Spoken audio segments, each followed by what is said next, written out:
So I'm always hoping for bow at Uncle. Do you have any preference? At Uncle, I've gotten the hammer actually a couple of times in one of these early chests, and that's been one that's been kind of nice to kick off with, especially when you get something like bombs or ice rod. Oh, wait, no, you can't get ice rod. Sorry. But hammer's the one that I like getting early, like that. Hammer's good to start with. I've been seeing a lot of Cane of Samarias. My race earlier was Cane of Berna. Those canes are not fun at all. Berna's fun. Berna is fun as long as you're good with like managing your magic, and you're making sure that you're only keeping it active long enough to hit the. Oh, speaking of the hammer. Very nice thing to find early.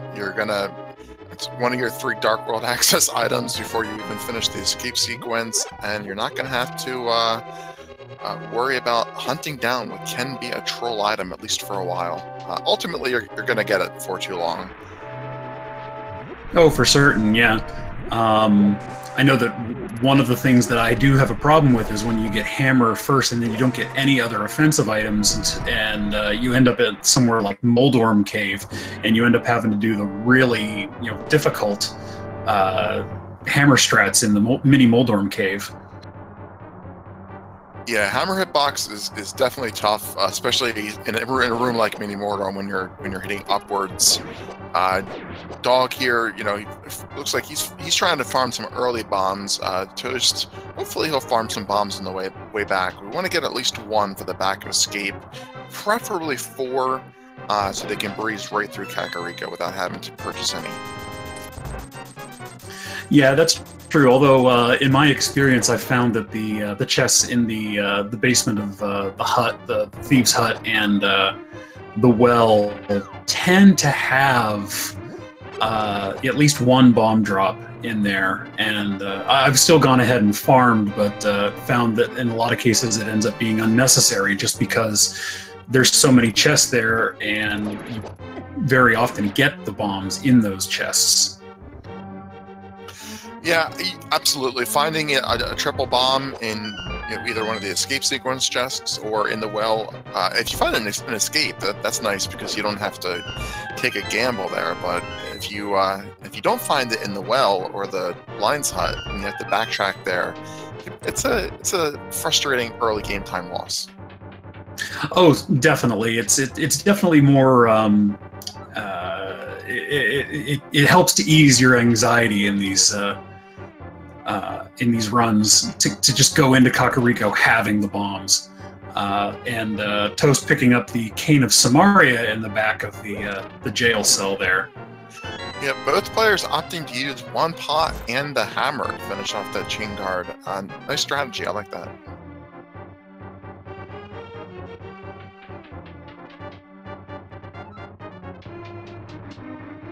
So, Red Cane, not an item that you necessarily really need this early in the game, but it's nice to know where it is, get it out of the way. It can be one of those very trolly items later on. Red Cane and Bow.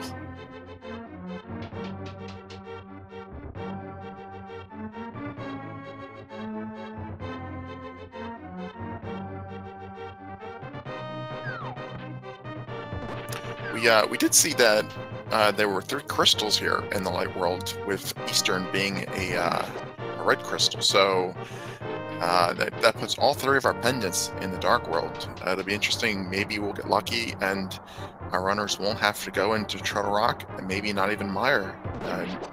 That cane can be completely redundant.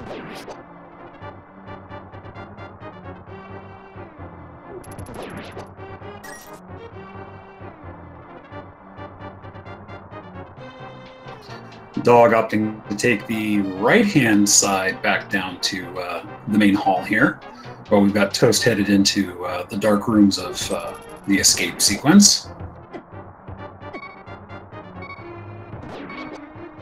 Yeah, we did not find any bombs in the guard prize packs, so maybe we'll also have some better luck here with the rats and the bats. They're on a different prize pack.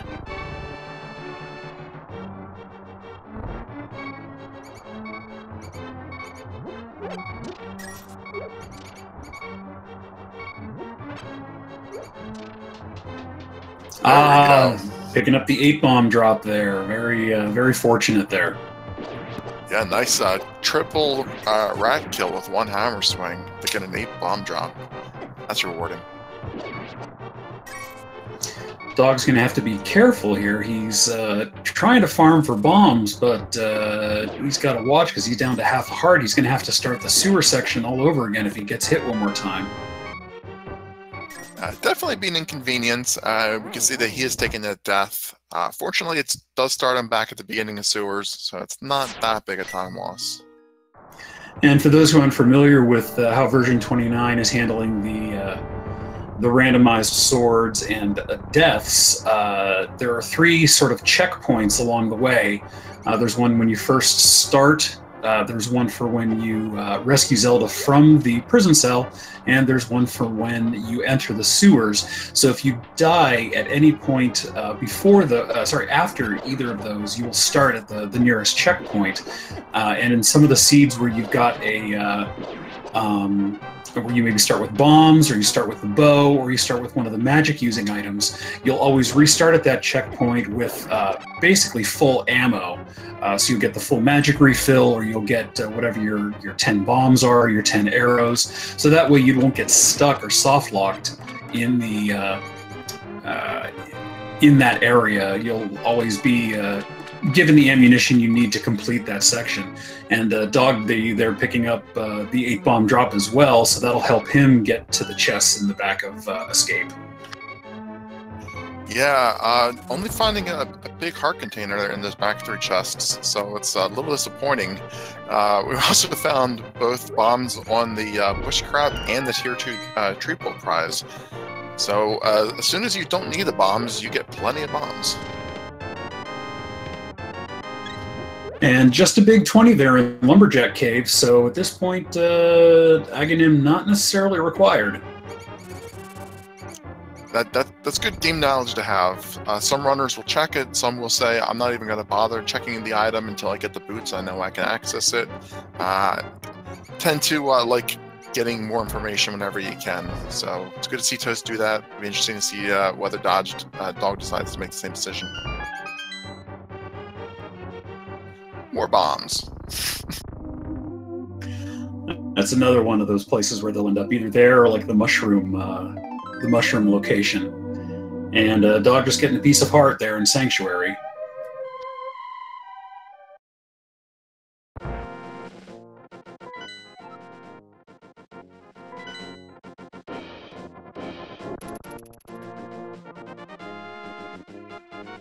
Toast, I liked his green guard dodge there. That's really difficult to sneak through in just that 1 pixel versus jumping down, which is what you typically see. Yeah, that was. I was gonna say that was a very deft move there. And now we'll see what he is here in the basement of Blind's hut. Flippers. That's gonna open a few things up there. Yeah. 300. I think that's gonna kind of point over to. Looks like kind of pointing over to an early Zora at this point there with the Titan Mitts as well. With the Power Glove. Yeah, Power Gloves gives them a moon pull away from Darkwood access now. And Flippers, unfortunately, that removes all the fun that these runners get to do by fake flippering. They have to do the fake flipper. Yeah, but definitely with the 2 300 rupee drops there, it definitely seems to be pointing in that direction. I wouldn't be surprised to see either of these guys, make their way counterclockwise around the map and probably, check out the dam and picking up the blue mail there and the well and the shovel. So they'll probably just continue around counterclockwise, and then after checking Mini Moldorm and probably Ice Rod Cave, probably then maybe take that warp up to Zora's domain. And another 200 rupees from the bottle vendor. It's a very, very rich seed early on. I think you're absolutely right with the routing. You typically you'll see a save and quit after checking the race game item, but the shovel. It makes it very easy to route the shovel in, and then with the glove, just walk on down to the dam. You're not really saving any time with the saving quit at that point. And Ice Rod Cave is easy to route in if you're going to be flippering afterwards. So very linear in the next 5-10 minutes. It is going to be interesting to see, though, when they do come back to Kakariko, because there are no bottles so far, so they are going to have to come back and check Sick Kid. But you know, we'll see what's on deck here at the library, which is the mirror. Okay, so yeah, boots are definitely going to be required at this point. Yeah, as long as Swamp Palace is a crystal dungeon, boots will be required in order to pick up that mirror.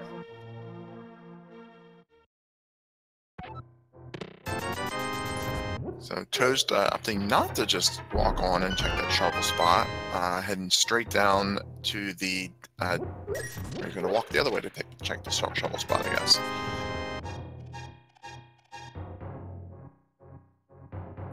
Yeah, I do find that routing a little interesting. I think it might have been a little bit faster to go to skip the save and quit and just go directly. But you know, at this point, Toast is still a little bit ahead, but you know, he's doing all right. Might have forgot that he had the item. Ah, and silvers. That is going to be a big help later on, especially. It's interesting getting those early on to be able to take out the bosses really quickly. Yeah, hopefully they'll get a bow. They can use it.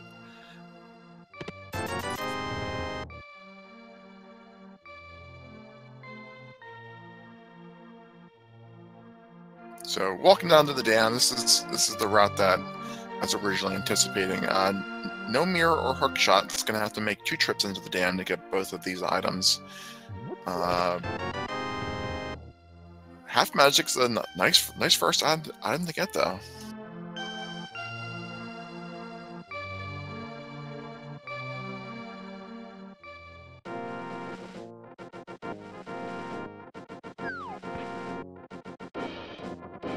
I always like to see how seeds will dole out your safety items. In this case, you know, we have the Half Magic and we have the early Blue Mail, which effectively doubles their heart count.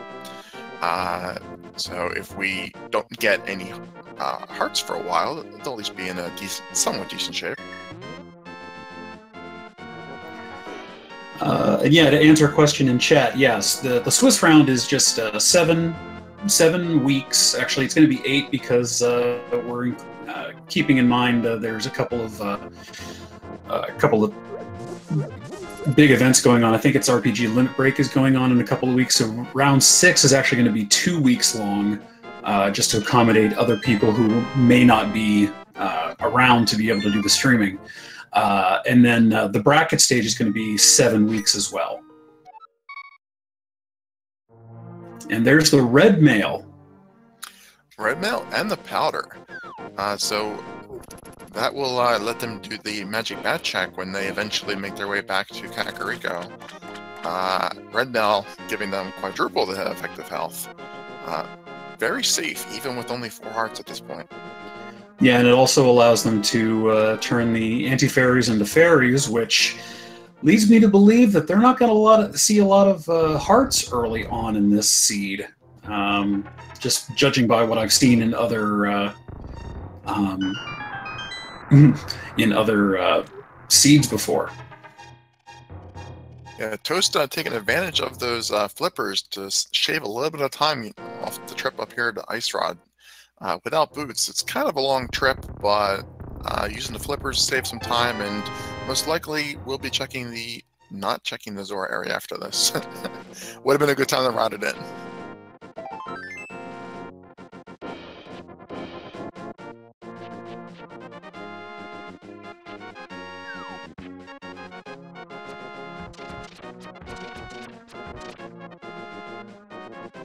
And it does look like he's going to go check. He's going to go check the island. He's probably going to go check the hobo as well, and then come back down. Big heart there on the island. And yeah, he's going to go check the hobo.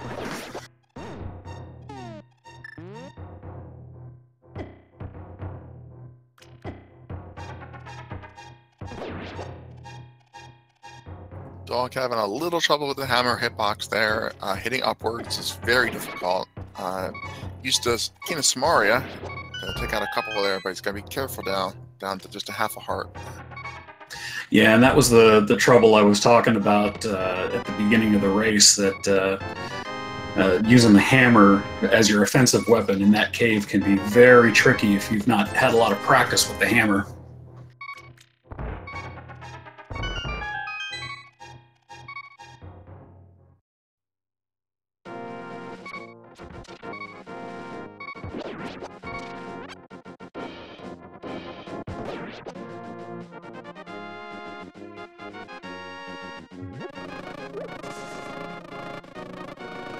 There are 4 items up here in the Zora's Domain area, 2 here in the Waterfall Cave. Our first item being 300 more rupees and the Ice Rod. They don't need money at this point, and the Ice Rod definitely is not going to help them in the short term. We don't even know if Turtle Rock is a required dungeon yet. They're going to have to decide where to go after here. Probably the eastern area.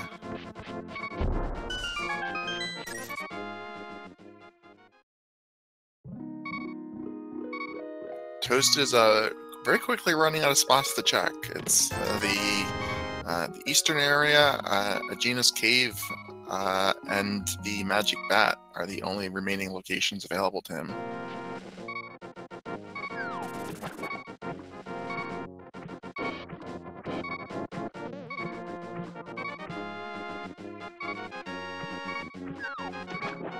Wow, what a life lesson from Zora. The single arrow for 500 rupees. Normally that would be pretty bad, but they just have so much money they can just shrug it off.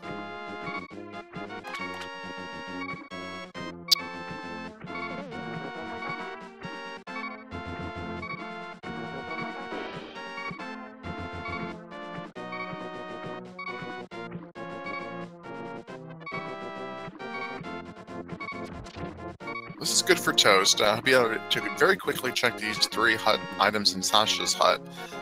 He may decide to go into Eastern or might not, depending on what he finds here. If he finds Dark World access, he might just opt out of heading into Eastern. Still logically, Lamp Locked and Bow Locked will let him get at most 2 items in Eastern.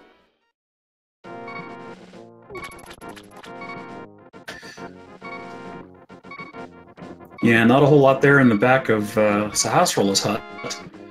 So I imagine he probably will zip over to Eastern just to see a couple of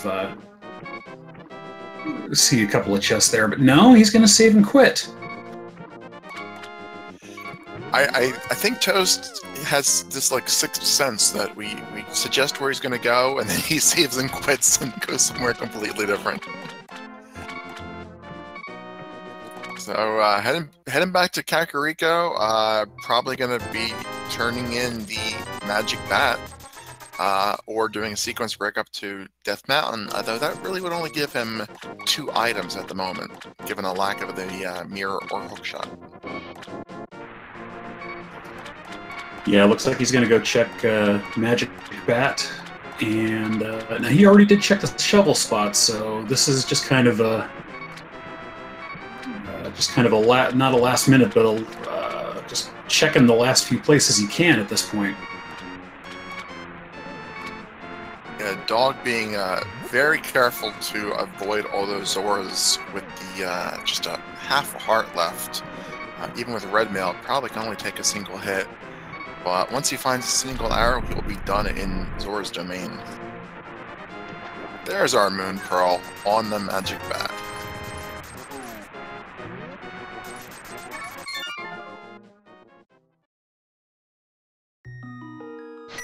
Well, now that he's got the Moon Pearl, it opens up a lot more of Dark World now. Not sure where he's going. It actually looks like he's going to zip around and probably pop into Thieves Town. Yeah, it's if you were to save and quit there, you could expect him to take the Southern Dark World access, but walking out of there leads only to this Northern Kakariko portal. So we'll get most likely a Skull Woods check, and then Village of Outcasts. It's all going to depend on where those 3 pendants are. We'll get our first Dark World check very soon, hopefully. Looks like Dog here is actually going to do a sequence break, check out Death Mountain. He's not going to be able to do too much, but he can check, he can get the Old Man, and he can check Spectacle Rock Cave. It's definitely not a bad sequence break to route in, because even if you don't find anything on Old Man or Spectacle Rock Cave, you're at least still accessing the save point. It's a little bit tough to do with a hammer, though, instead of a sword. And we can see him fall into the pit there. Yeah, this is definitely a hard one to do with the gear that they have. You either want to have something, if not one of the swords, definitely like a boomerang or the hook shot, something that you can use relatively easily to help find your way. And the hammer is not one of those items. Yeah, it looks like he's he probably practiced that with the sword and wanted to make an attempt with the hammer, but wasn't going his way, and just wisely choosing to save and quit out of there instead of wasting more time on it. We're getting our first look at Skull Woods up here. A green pendant, and Toast is not able to get to Mothula without the fire rod, but it's a very quick check to do to at least see if you can pick up the 2 items. If there's progression here, you don't want to leave it behind, because your opponent will probably be the first one to find it.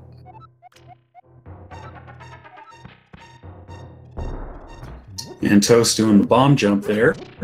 Another hit. Oh, and picking up the Titan's Mitt. That paid off. Absolutely. That is great progression, and it's a great place to find it.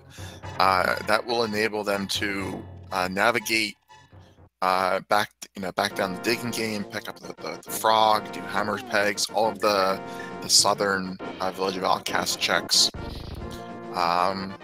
He also has, with the hammer, everything he needs to complete the Crystal Thieves Town, so we'll most likely see that on his way down. Probably be a while before we're back into the light world. And Toast forgetting he's got the cane here in this very trolly room. And if you remembered all of a sudden. Yeah, that switch and pod are the 2 optional switches for the cane, and that one is definitely a convenient place to use it. Also forgetting that he had the powder there, and and there's a bunny beam under that pot, taking the death warp instead. Well, I think at this point this is about as far as he could get into Skull Woods without having fire rod, so that actually makes sense to just kind of leave Skull Woods until later, until you've gotten the fire rod. So I don't blame him for that move either. But yeah, I think you're right. I think we're going to see a Thieves Town run now, and Dog is dipping into Eastern, seeing what the logic is kind of asking them to do. I think that was just rupees up there on Bumper Cave. Did you get a good look at that, High Def Low Main? Yeah, that was a 50 up on the ledge there.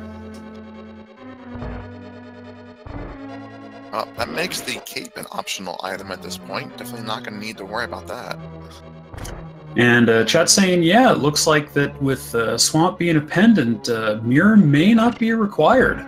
So yeah, it'll be interesting to see how the Desert Palace turns out, if boots are even going to be required at this point. If the big key isn't on the Desert Torch, the boots could very well be in Ganon's tower, as far as the logic is concerned. Because that's the only thing at this point. The library and that torch are the only thing you need the boots for.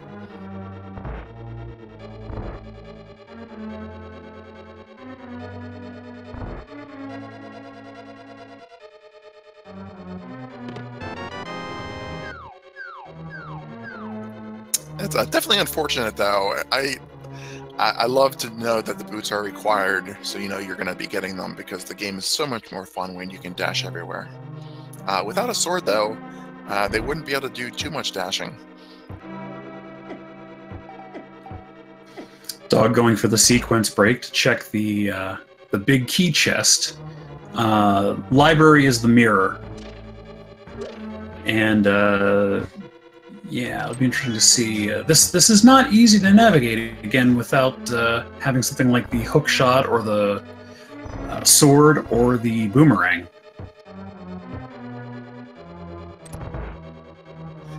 Manages to get through it. It's definitely it's probably the easiest dark room to learn because it's just a rectangle. So as long as you know where you are relative to the screen, you can get through it. And he finds his first sword.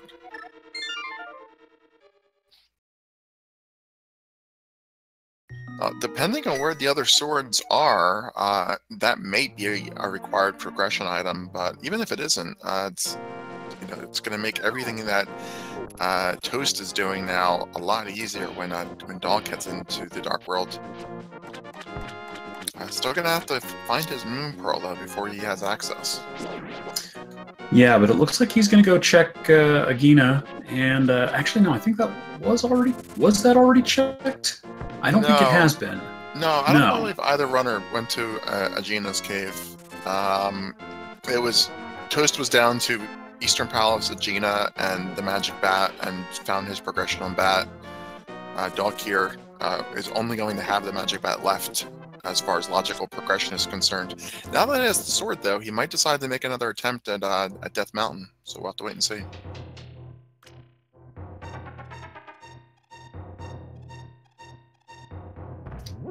That said, the sword is still not technically in the logic because he did have to sequence break that room, so it'd just be interesting to see. Yeah, just bombs there in Agina's cave.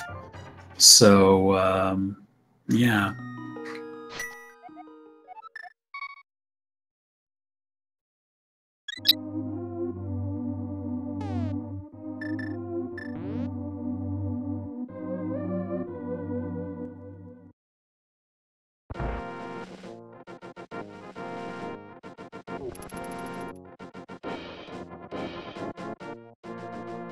Toast making his way through Thieves Town, doing a very nice job. He's in a good position health-wise. 6 hearts and red mail. Shouldn't have too much issues with damage. Without a sword, blind can be a little bit more difficult, but it's definitely doable with the hammer, and it's even pretty easy to do with the Kina Samaria. So with half magic, he's got plenty of options there. And you can take quite a few hits with the red mail. I believe, doesn't he have the ice rod as well? And he could use that as well if need be. I don't even know if you can damage blind with the ice rod. Never tried that.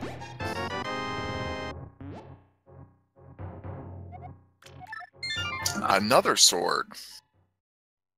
All right, so that makes things a little bit easier than for Toast, and I think that's the first sword in the logic at this point.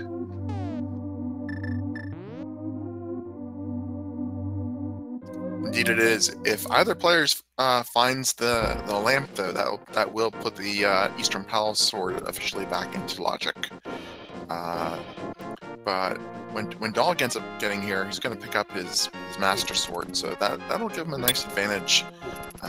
Double the damage power, extended reach, the ability to access tablets. Might let him catch up a little bit of time.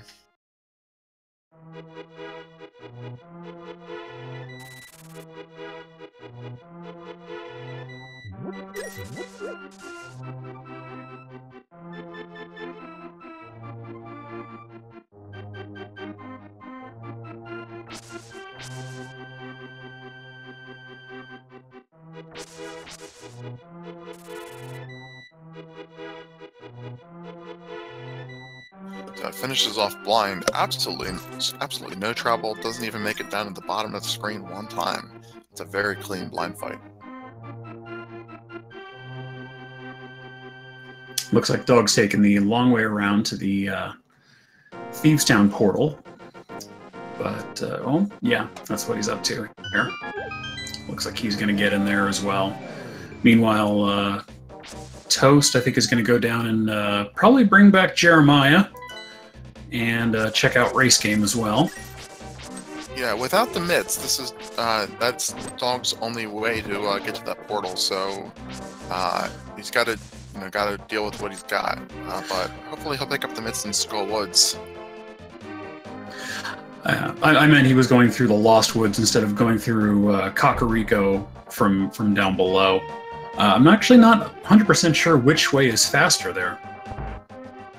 My apologies, I was refreshing the stream. Yeah, so this could actually not be great for Dog. If he sees that Skull Woods is a pendant and decides not to go there for a while, that's going to mean that he goes for quite a while without having the mitts.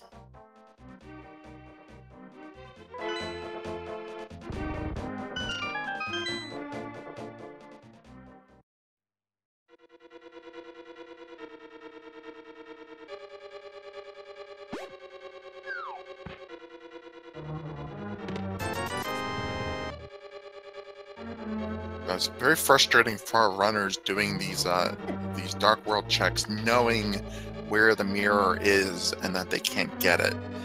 Mirror makes this particular part of the game much easier to route. Probably the best item they could have at this point, routing-wise. I'll put the mirror above the boots or even the flute for early game routing. Yeah, agreed. The mirror does really help in terms of being able to get a lot of these early checks, and as it stands, a lot of the later access locations are they just tend to have the portals right near them, so the mirror isn't as necessary for, like, on Eastern Death Mountain, Palace of Darkness, things like that, because the portals are just right there. I think the worst thing our players could find at the moment would probably be the book. The book giving them desert access means that that's one less thing that they could require the mirror for. They definitely want to find they want to need the mirror, because needing the mirror means they need the boots.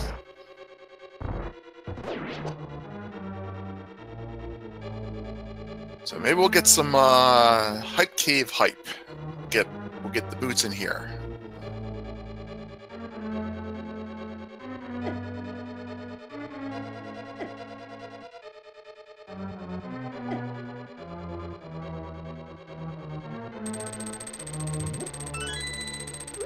So unless Toast wants to continue on and check the pyramid and the catfish area, we have reached the end of his Dark World adventure here at Hype Cave.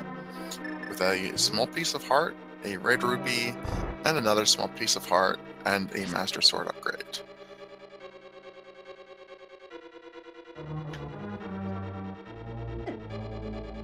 He could check pyramid.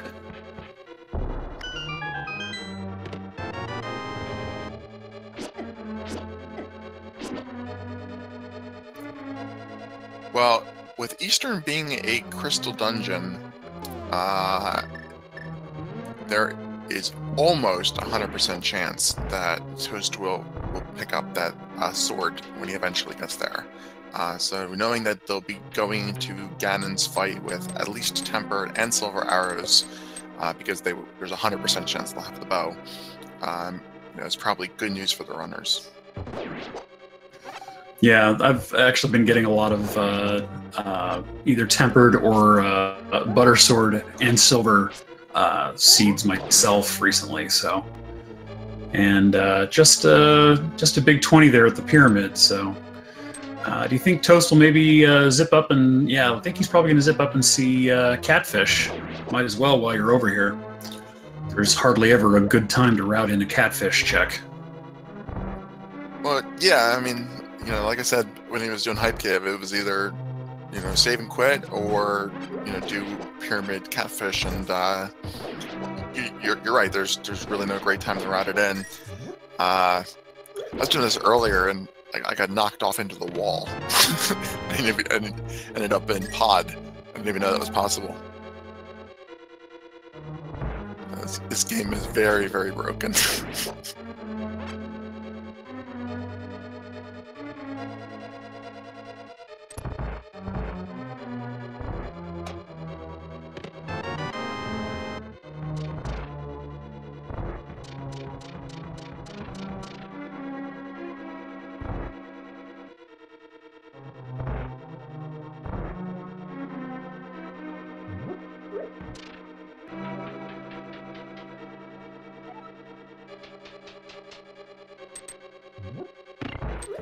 All right, Dog getting ready for his blind fight. Let's see how that goes. Titan mitts were in Skull Woods.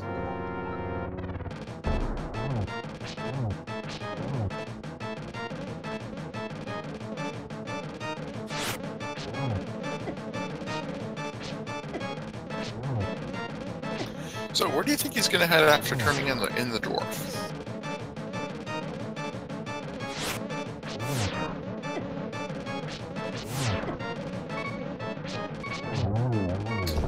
Dog pulling out the clutch blind fight there. As for where he's going to go after turning him in, I don't know. He's got the fire rod, so I imagine at this point then he's probably going to head up back up and finish up Skull Woods. Well, Skullwood's being a pendant, might not necessarily be up there as a super high priority. That puts Ice Palace in logic, giving him a fire source. Well, that said, though, Skullwoods is a green pendant dungeon, and if any pendant dungeon is going to be gotten, I think it'd be that one. But no, it looks like he is going to save and quit, and yeah, who knows at this point? I'm not sure at this point.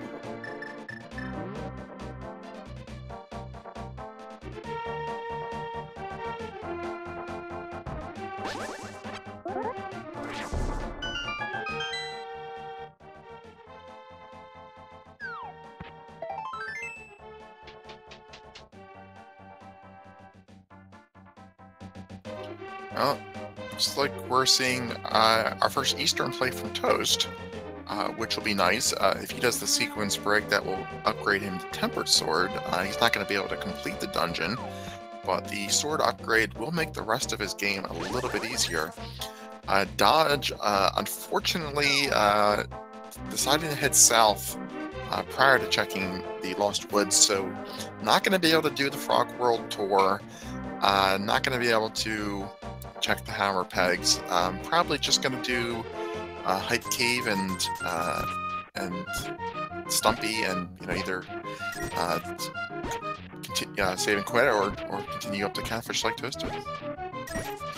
Yeah, he's like you said. It looks like he is probably going to avoid Skullwoods for a very long time, which is going to be unfortunate for him here. Well, fortunately, the mitts do kind of bottleneck you fairly soon. I mean, you're not going to be able to get into anywhere in the Misery Mire area. You're not going to be able to get into Charter Rock, Ice Palace, all of Dark Death Mountain. So you're going to run out of spots. It's not going to take too long to run out of spots before you just start have to checking pendant locations. Without the mirror, even, it rules out Swamp Palace. So hopefully for Dog, the boots are mitts locked, which will really, really quickly force him back to that Skullwoods point.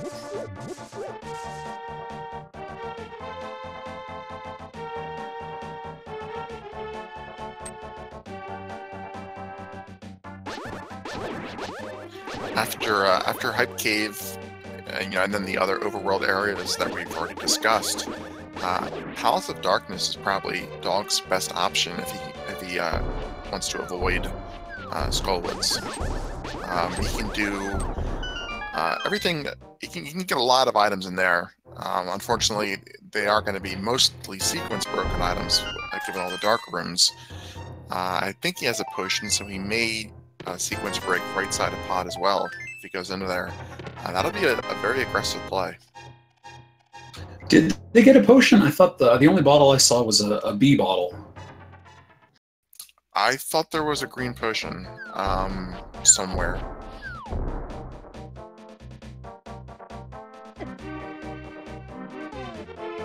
Yeah, there we go. Green potion. I stand corrected. At least Dog has it. I don't know if they both have the same two bottles or two different bottles.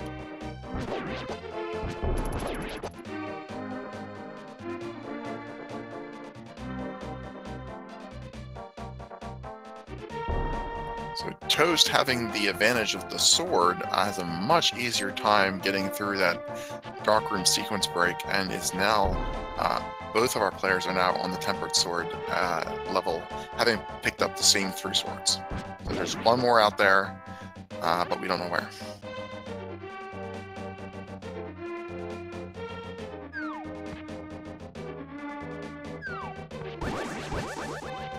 And it looks like Toast is going to make his way up. Well, maybe not. I was going to say it looks like he's going to make his way up to Death Mountain, but now it looks like he is going to go and try to finish up Skull Woods. At least that's my guess.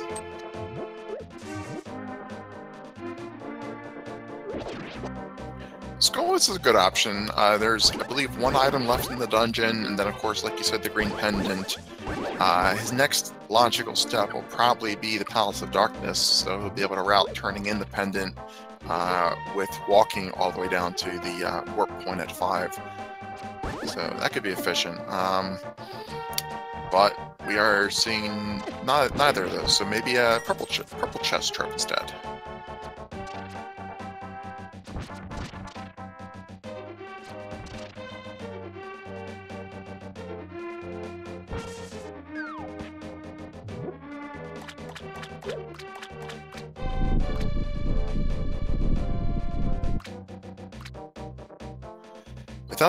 Without either the flute or the boots, that is a very significant time commitment for just the purple chest. So hopefully this will pay off for Toast.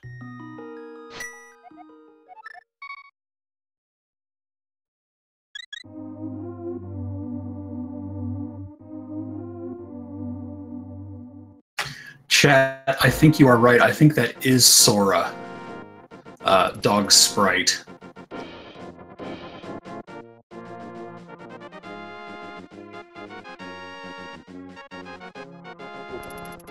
And purple chest only producing a big red. Yeah, big time sync there on the purple chest. Toast will be doing his Aegina Cave check, rounding out all he can do in the desert area at the moment. Like I said, he's at the point where it's back to Skull Woods or Palace of Darkness, short of a sequence break up to Death Mountain and getting lucky with a hook shot sitting on the Old Man or Spectacle Rock Cave.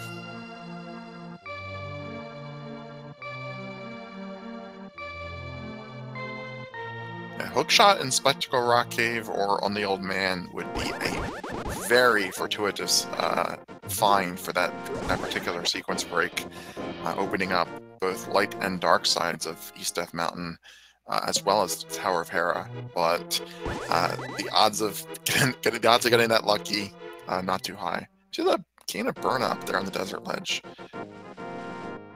Can't get it, and don't really need it, but nice to know where it is.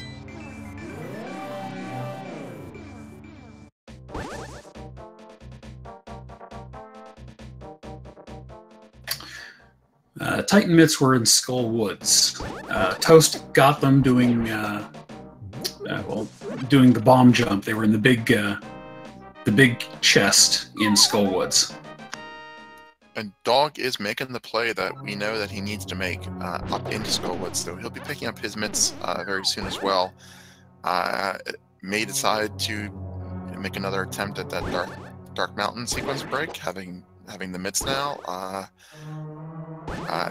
Otherwise, he's going to have the very, very long way of doing all the overworld cleanup.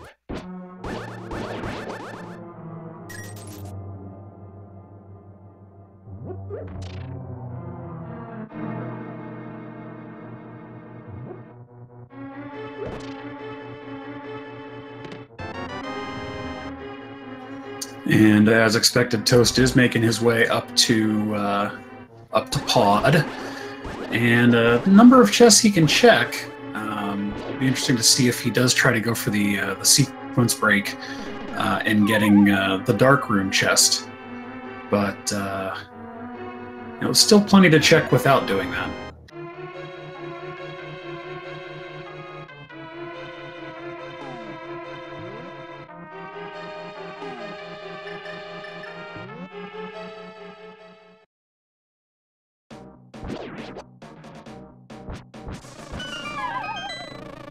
All right, and Dog is going to be probably pretty pleased to get get his mitts here now. Yeah, might make him feel a little bit behind though, given how early Skullwoods tends to be checked. So hopefully we won't see any rage slashes here. Those were not rage slashes; those were Moldorm kill slashes.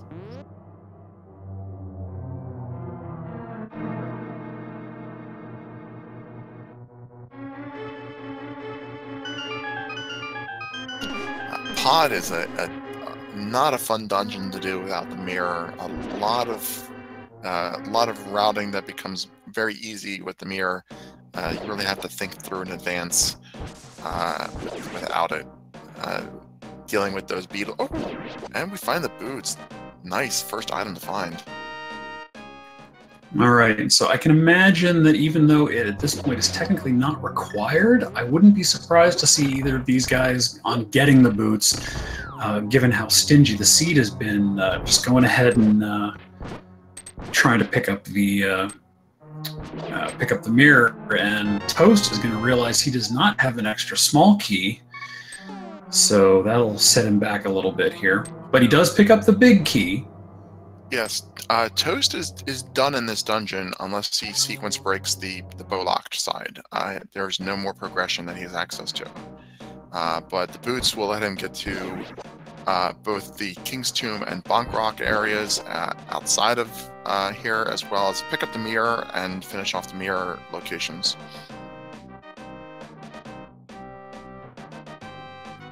And I wouldn't be surprised then to also see a dive into Swamp Palace just to check for an item or two. Now that they now that they can get the mirror.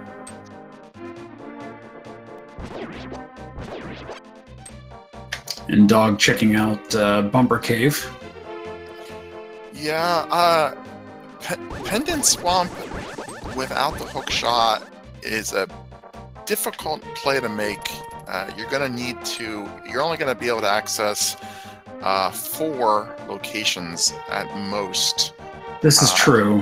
Having the mirror will, assuming they sequence break up to Death Mountain, or without sequence break, now that Toast just picked up the lamp, Death Mountain gives them over 20 locations they can easily check, including the Tower of Hera Crystal that they can pick up. So I will be shocked if he does swamp over Death Mountain at this point. Yeah, I stand corrected on that, although I do see him now going to get the mirror.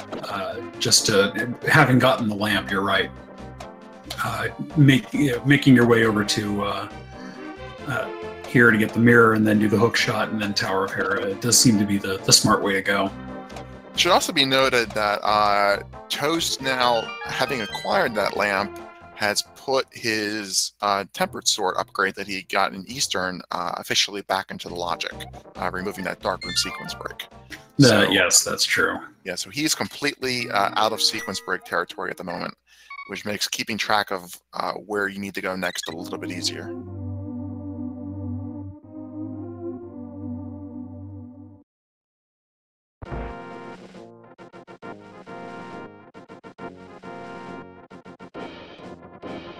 So Dog, unfortunately, doing this this massive time sink, which is the walking the dwarf back, and if he does purple chest as well, we know that will not pay off. Fortunately for him, Toast did the same thing, so it's not a net time loss or gain for him.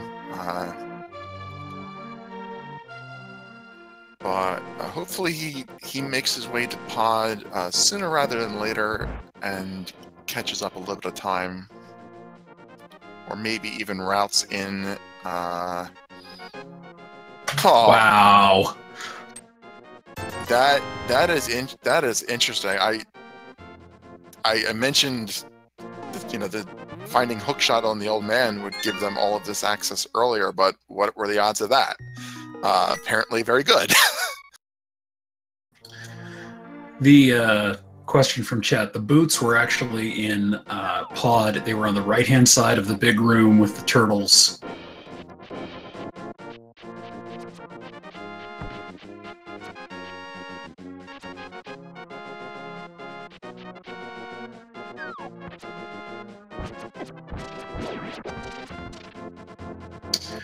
And I think Dog might actually...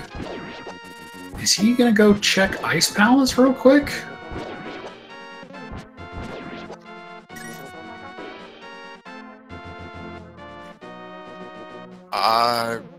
He can. It's about the only reason I can see him going up this way, but I don't... Does he have the fire rod yet? I guess he does. Yeah, he can at least check a few rooms here.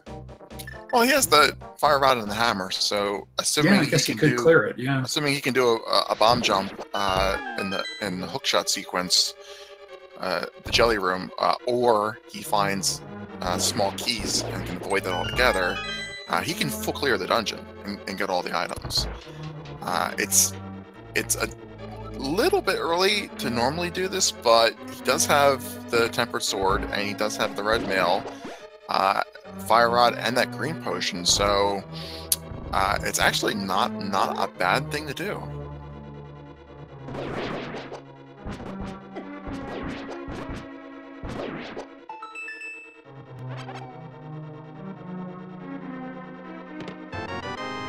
So that small key in the first chest is going to make things a lot easier for him.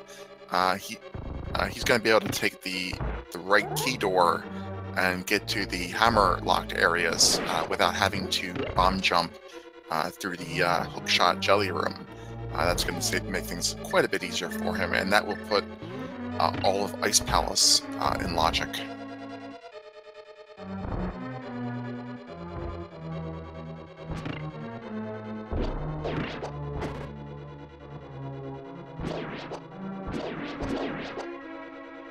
Toast having a nice Moldorm fight.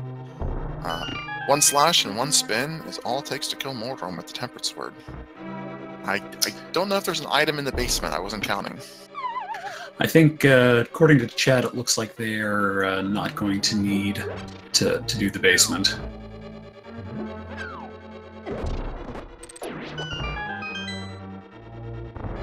Tell you what Dog did there, the Stealthos room is something I definitely need to practice on myself. And he's got to be careful here. He can't hit any of the spikes. He's down to just one heart. Yeah, unfortunately, red mail will not reduce the damage taken from spikes. That's one full heart of damage at every mail level. And we're also going to get our first medallion check here. Well, having the mirror, this is a very efficient way to route in the East Death Mountain. And he does have the hook shot, so he'll be able to check the cave here. Just Quake there to get into Turtle Rock.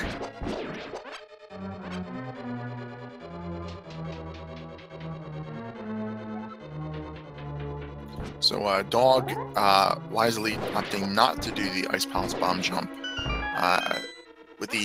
With all the items he needs, he's going to be full clearing this dungeon, and doing the bomb jump is actually slower with the Canis Mare that he has. But not taking the right side door there is going to slow him down a little bit.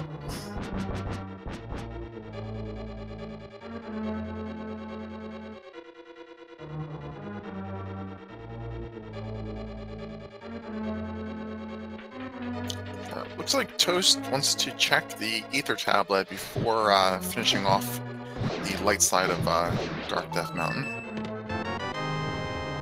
Or maybe he'll do Spike Cave and then climb back up east side with the hookshot. Both good options.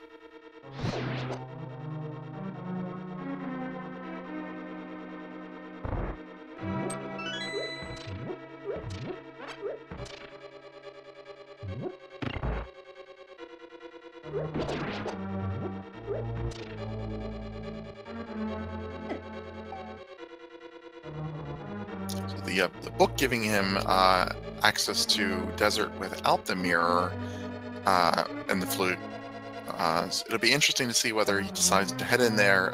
He can full clear the dungeon and pick up those 2 items as well as the crystal, or he can wait until later when he gets the flute, which we know he's going to get because Misery Mire is a crystal, and then do both dungeons together. So as long as he has places to go where he doesn't need progression at the moment, and he does have quite a few options, I won't be surprised if he decides to postpone that for a little while. Meanwhile, Dog not coming up with much of anything here in Ice Palace.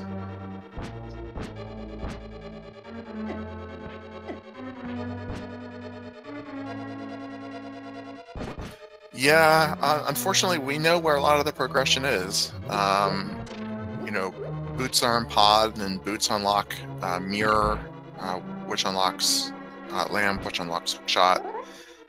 So Pod is the play at the moment, even though you can only access 1 item there. It's an important item.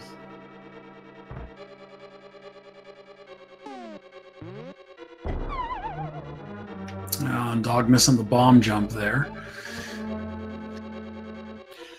That's a good bomb jump to get back, and it's one that you can very consistently set up. If you position yourself in the very top right corner, like you can wedge yourself there in the corner, and then just drop the bomb and don't even move, you'll get across 100%. You don't have to line anything up. Toast picking up ether and a lot of love in the East Death Mountain cave there. Ether is not the medallion that he wants. He's looking for Quake, but ether still might be needed eventually.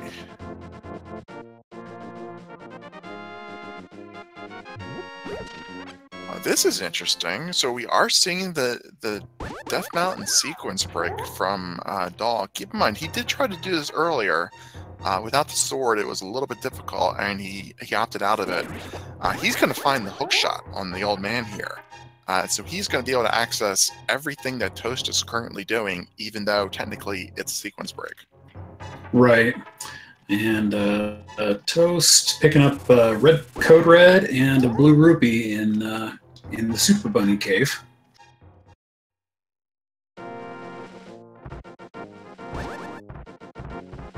So it looks like ether was the only item up there, excluding the hookshot being what they already have.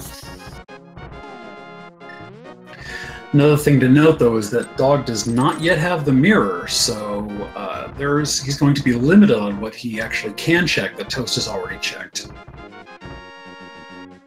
Dog can check everything that Toast has already checked.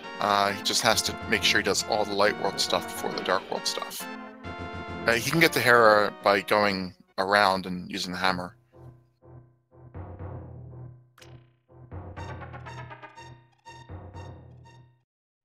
Unfortunately, there's nothing up here. But he doesn't have the mirror. I might be missing something. What's he need the mirror for? He would need the mirror to get to Hera. No, he can use the hammer. Oh yeah, but I mean he can't check. What I meant was he can't check everything in the dark side, and get to Hera. He can complete Hera. Oh, you know what? I'm sorry. I'm confused. My bad. Never mind. Just disregard what I was just saying there throughout the last 2 minutes. Not a problem.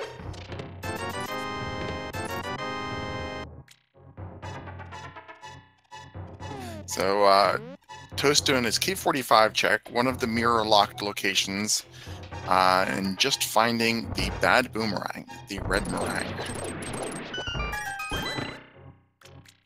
I think that only leaves,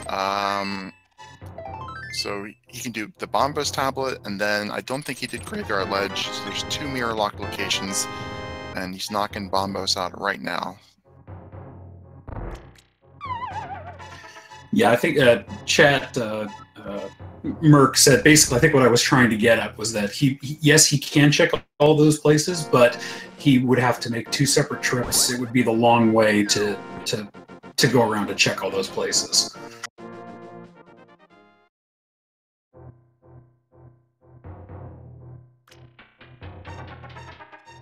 But yeah, it does look like Toast is going to go into Desert here, and Dog is going to check some remaining places here on Death Mountain. I think this is the best play for Toast. It's a dungeon he can full clear, and it's a crystal.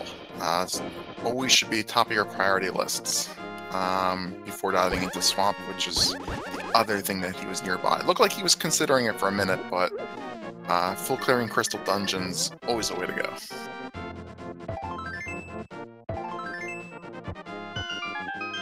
So yeah, so Dog is going to have to do that double trip up here, opting to do the Dark World prior to Hera.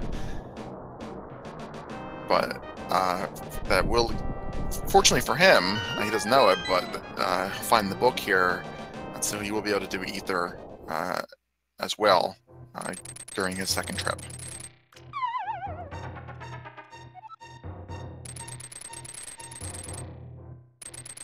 Okay, the first item in Desert is just a triple bomb pack.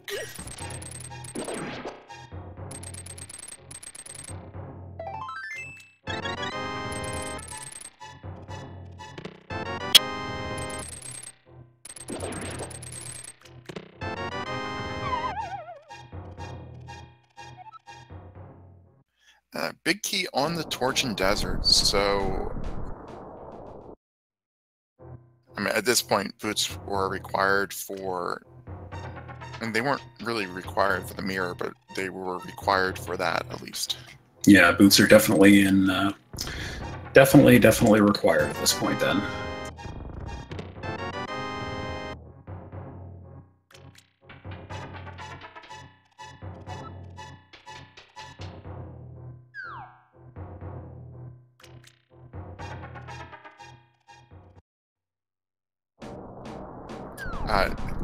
Chat points out that they think the book will divert Dog from doing pod. It will let him get into Desert, but he's going to find very quickly that it's boots locked, and he can't do the Bombos check without the mirror, which is boots locked.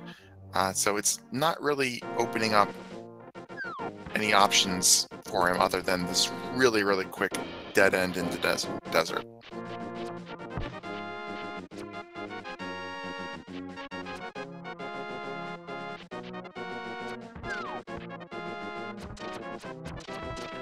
And unfortunately, it looks like Dog is going to make another play into Ice Palace. Having gotten the hook shot, he probably thinks he might be able to get in and take care of the room with the jellyfish there. But yeah, definitely not the right play if he wants to make up some time here. Yeah, it's very unfortunate for Dog, given that he had the keys to skip that room altogether. Still does, actually. Still has the key. But Ice Palace can be a really tricky dungeon to route. Sometimes you have to do a bomb jump, sometimes you don't. The way that you find keys, you can skip that hookshot room, or sometimes it's mandatory.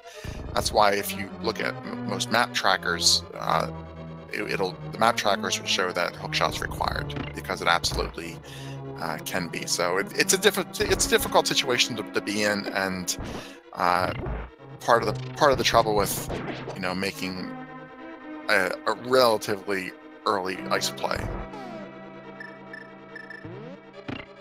Toast, on the other hand, cleaning up Desert, picking up his third crystal. Plenty of options open at this point.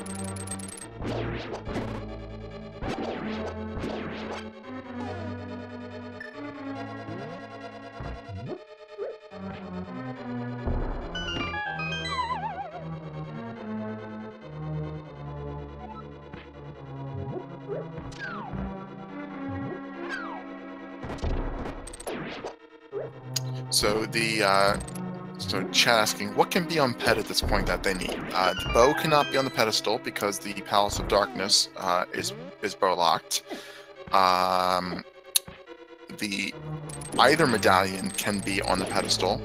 Quake could be, Bombus could be. We don't know what's needed for Misery Mire. The flute can also be on the pedestal, since that is not required for Swamp Palace or Skull Woods. Everything else could be on there: net, keep, mushroom, things that aren't necessarily needed, but it's not dead yet.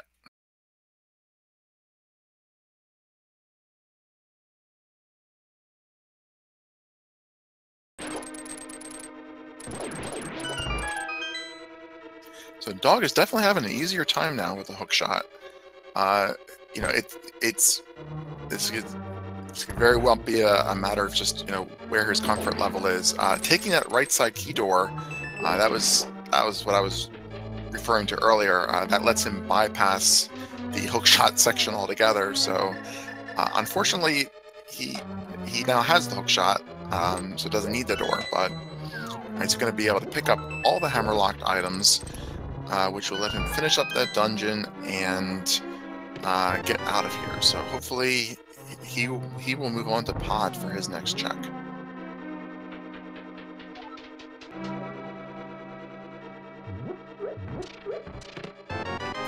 And Toast is also making his way through ice, making a little bit quicker work of it than Dog did on his first time through.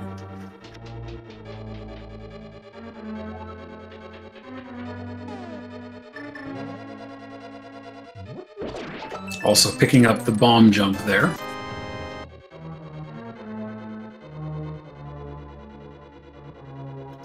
Like I said, a little bit slower if he's doing the full clear, and hopefully, given how many items he still needs, he's not going to go mode this dungeon.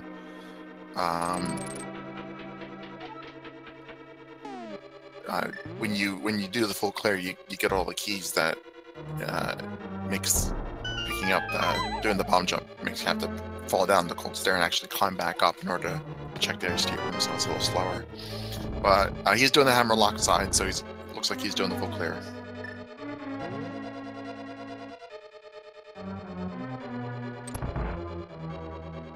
And Dog, I think, has done everything else at this point, so using his keys and heading down to Cold Stair the old-fashioned way, going to use his Canis Maria on the block rather than pushing the block from above, which is nice time saving.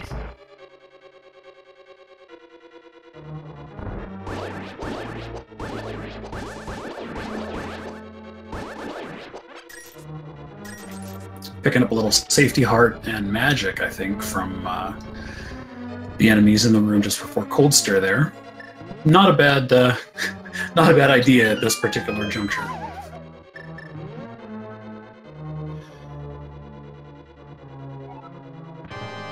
Yeah, Toast cannot go that way. That is a one-way only room, Toast. Sorry, buddy.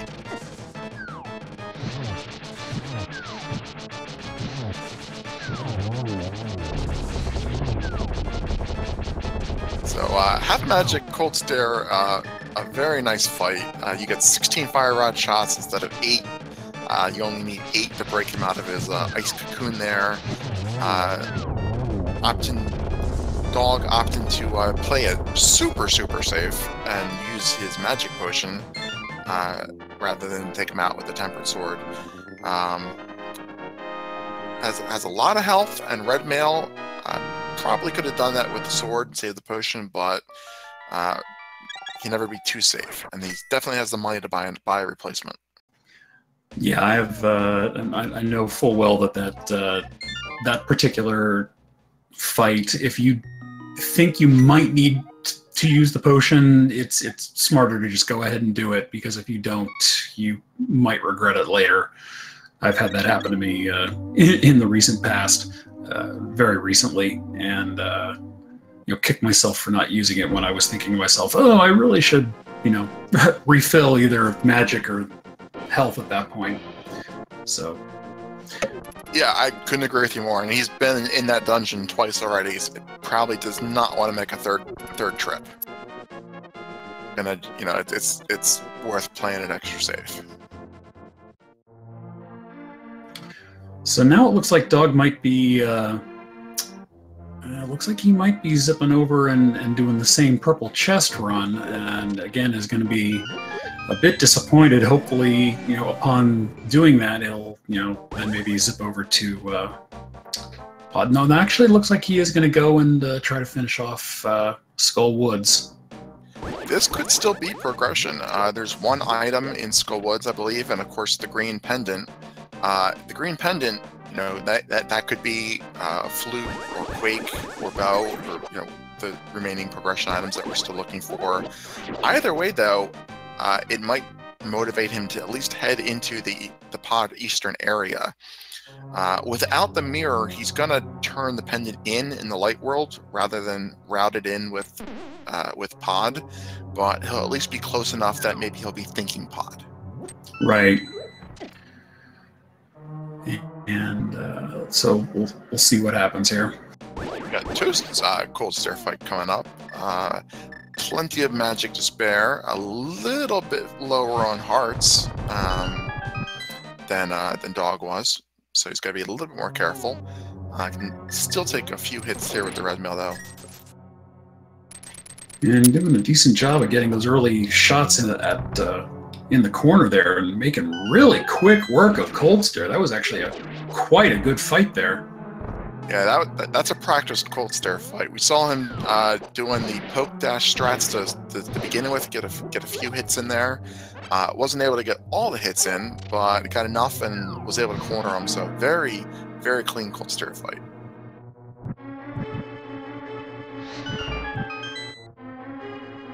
And yet one more crystal for Toast. 4 down, 3 to go. So I think Toast is at the point where he's gonna have to seriously consider dipping into either finishing Skull Woods or dipping into Swamp at this point. There's enough items that he needs. Pod is bow locked to him at this point. Turtle Rock is quick locked. He's kind of being funneled into not too many places, but we're going to see Spike Cave first.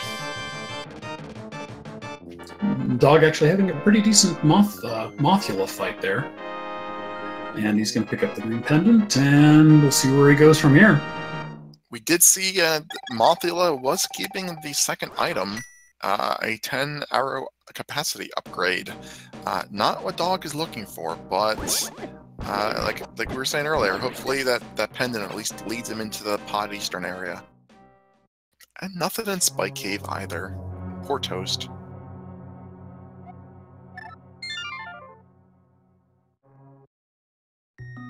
Spike Cave, one of those definitely inconvenient terminal locations that you have to save and quit out of. It's nice if you can check it after completing Hera or after completing Dark Death Mountain or Turtle Rock. If you have to go all the way up there just for that one location, it's hard to justify that time. But he's down to not too many spots left at this point. And it looks like Dog is going to head over to Desert Palace, and he's going to get some information pretty quickly that this is not where he wants to go right now, because he's going to need the boots to get the big key. So hopefully that turns him around and has him checking somewhere else. Yeah, Toast has had the boots for at least a half an hour, if not longer at this point. Besides unlocking progression items, the mobility that the boots offer has probably saved him at least a minute in and of itself.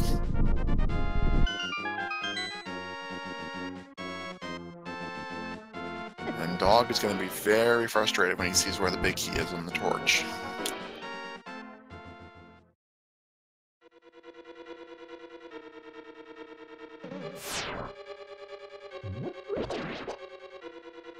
This will be a very quick kill for Toast, and given the mobility that he has, we'll probably see a green pendant check from him before we see Dog have the opportunity to turn it in. But we get the pedestal before even that. And Bombos is on the pedestal. Interesting. We still don't know what is going to be required to get into Misery Mire, so that may be... Pedestal has about a 50-50 shot of being in play at this point. Absolutely. Oh, sorry, a 1 in 3 shot of being in play.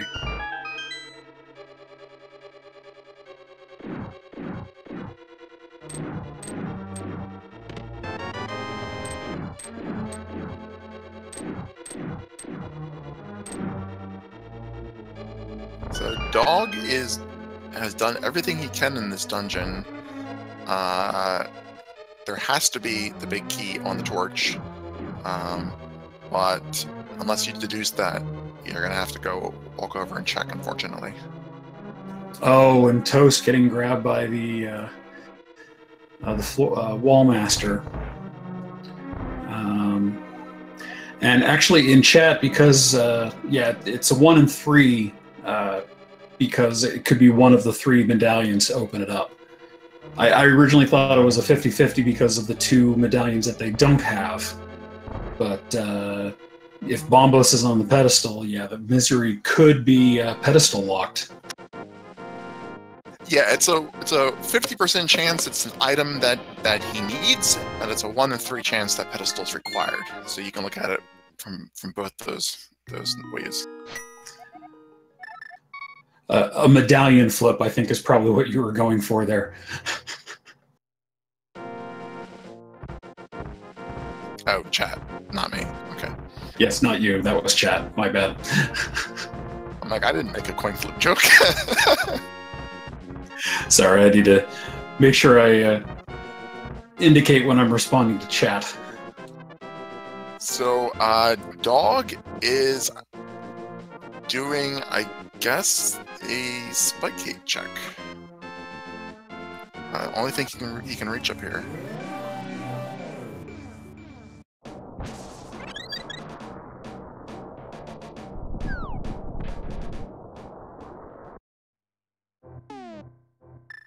And Toast is probably better off doing a save and quit here than running back. I don't know where he's headed, unless he's doing Graveyard Ledge. That would make this route make sense.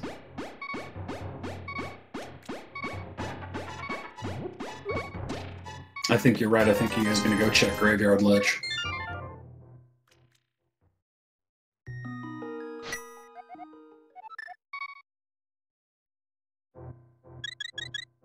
At that point, I think it's probably faster just to swim across to the pod than to save and quit and go back to 4. Because he has the mirror, so he can... well, he doesn't want to go in the pod, which he just wants to check the green pendant. So I don't know what the value of him keeping his dark portal is. He might just run over from Link's house. That's actually probably fastest.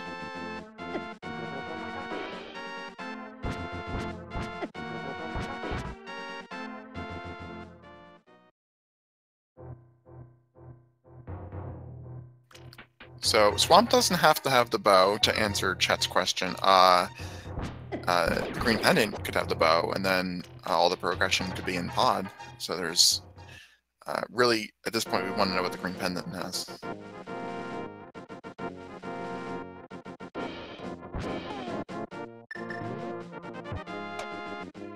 So Dog did a spike cave check, found nothing there, and without the mirror has to go the long way to Ether and Tower of Hera. Unfortunately, didn't do these first before heading in the Dark World. But given where the book was, he would have had to make 2 trips up here anyway, so it doesn't hurt him too much. Just a big heart there at Sassafras there.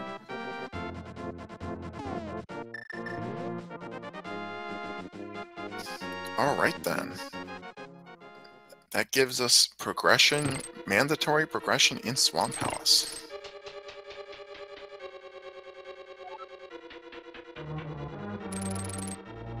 Toast put that off as long as he possibly could. It'll be interesting to find, what we see there.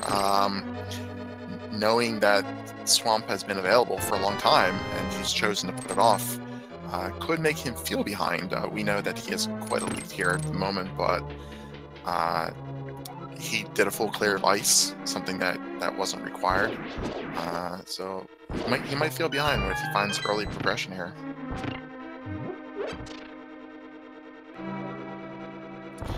So what do you do, High Def, if you find say the bow in the second room of Swamp Palace?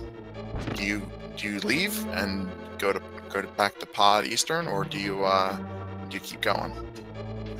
It's a good question. If it's in the second chest, I think at that point I would probably go ahead and leave and zip over to Eastern and Pod, just because there's so many more things to check there. It really would be a medallion flip. Nice one. Oh, and I think Dog fell a little bit too... Nope. Yeah, he fell a little bit too low in that hole and ended up having to make that... make a second trip up to drop down to get the big key, the big chest.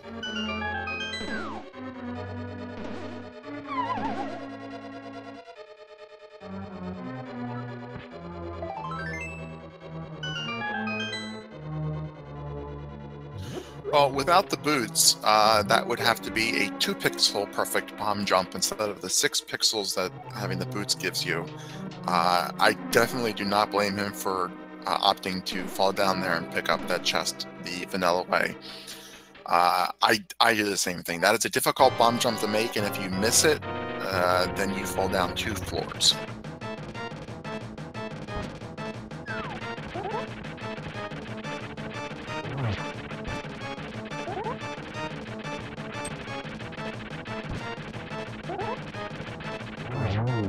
So, nice Moldorm 1 from Dog. Yeah, both players managing to get not let Trolldorm get the best of them this time.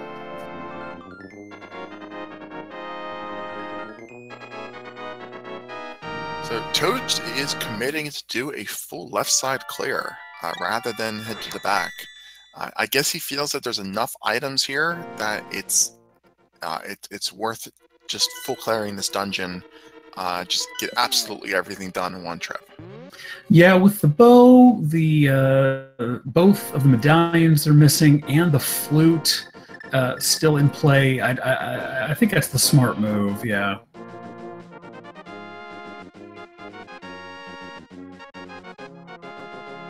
And I say both medallions, I mean I technically just meant the Quake medallion. I saw there was a heart piece at the vanilla compass chest. I didn't see what was in the first item spot. If that was compass or map, then he knows that there has to be an item over here. But if that was an item, you could potentially find the map and compass over here. So a lot of times, even if you are going to do a full clear, you still might want to do the back of Swamp first. If you pick up the big key, then it makes your second trip into Swamp a little bit quicker. But like I said, if you're committing to do the full clear up front, then just doing left to begin with is slightly quicker. So depends on what he found in that first location.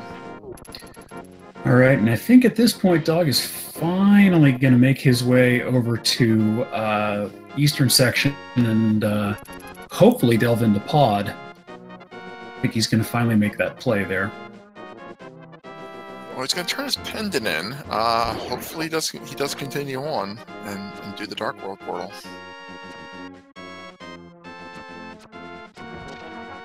Again, not having the bow really seems to be, going into Eastern without having the bow. Not Eastern, going into Pod without the bow is one of those last resort type of things you do. But it does look like that is what he's going to do.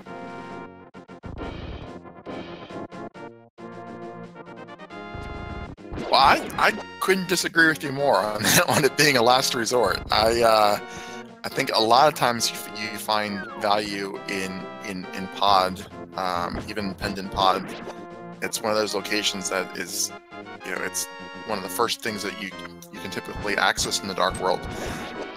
Depending on your key layout, you can actually find at least 4 items without going into the Bowlock side. So this is true. I meant last resort, as in it's a little bit lower on the priority list when you don't have when there's certain things that you're not able to access. You want to try to avoid double dipping, and Toast picks up Quake there in one of the chests there in the bottom of Swamp Palace. Well, that is an excellent find. He has everything he needs to full clear Turtle Rock and get the Mimic Cave item while he's up there. That is your next logical destination, unless he finds the flute as his last Swamp Palace item.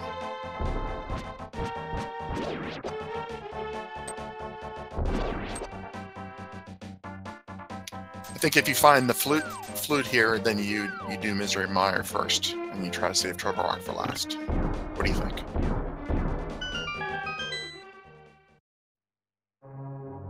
I'm sorry, say that again? I was saying if you find the flute here, then you go to Mire and you save Turtle Rock for last. And that's what you thought.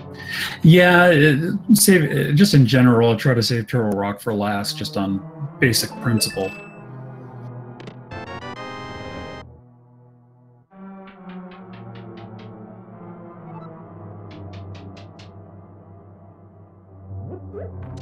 So I don't know if we know Dog used his green potion in Ice Palace. I think he also has a red. I might have been Super Bunny or Hookshot, but I think that other one is a red. So yeah, he does still have the red. Yeah. Do we see him potion glitch the right side and continue into Dark Pod, or does he bail once he finds Boots? What do you think? I've got a feeling once he gets Boots, he's gonna zip out of here. Let's see what happens. No, he's gonna check. Well, no, he can't really check the back. He's gonna try it too. Well, he doesn't have a key. He can't check the back part of Pod yet. Yeah, he's either done or he potion glitches. He has no third choice. There's the chest down below, the invisible chest, but that is not a key. We know, but he'll probably check it. But yeah, it looks like he is going to check that chest.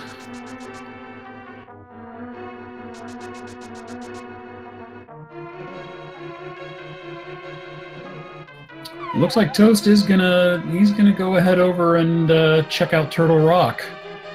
Without the flute or the bow showing up and giving you any non-Turtle Rock progression, definitely his best bet. Yeah, agreed. And Dog not doing any more sequence breaks in Pod. Everything else in Pod, whether it was potion glitch or the dark rooms, would all be sequence breaks for him. So staying in sequence, I think, makes sense. Yeah, and considering the stuff he really needs, I'm not sure what else could be in there that would help him more than doing what he needs to do by going to get the mirror and get the rest of the stuff he needs. That Toast has already gotten. Yeah, the bow can't be in the back of Pod because Pod's bow locked at this point, but the flute could be there. So if he were to sequence break into the dark areas and pick up the flute, that would have let him potentially complete Misery Mire and maybe find the bow in Misery Mire and save Turtle Rock for last, saving him a Dark Mountain climb, a Death Mountain climb. So potentially still could be some progression in Pod.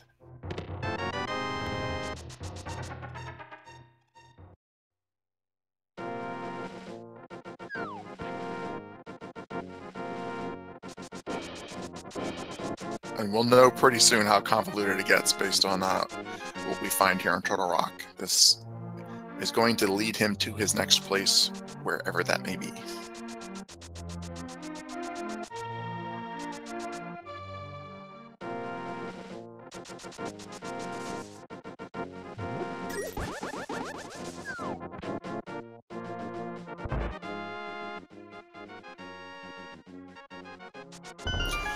Well, no, I'm not out for ruining pet dreams here.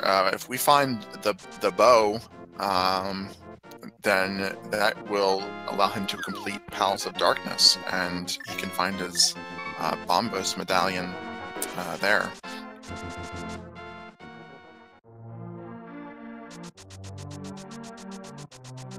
Even if he finds just the flute, no, he would have to find the bow. No, you could find the flute, which would unlock the Mire Shed and Checkerboard Cave without unlocking Mire itself. And they could have the bow, which would make him clear pod to get the pendant. So yes, there are multiple ways that Ped can still be alive if he finds the flute.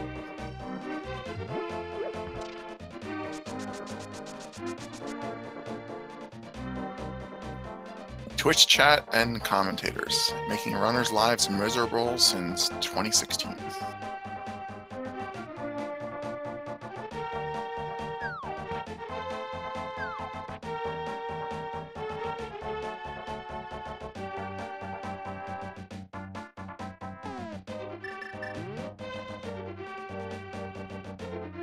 So unfortunately for Dog, using the mirror to do the mirror overworld locations, ideally now that he has the boots, he could have gone directly to desert, cleared that.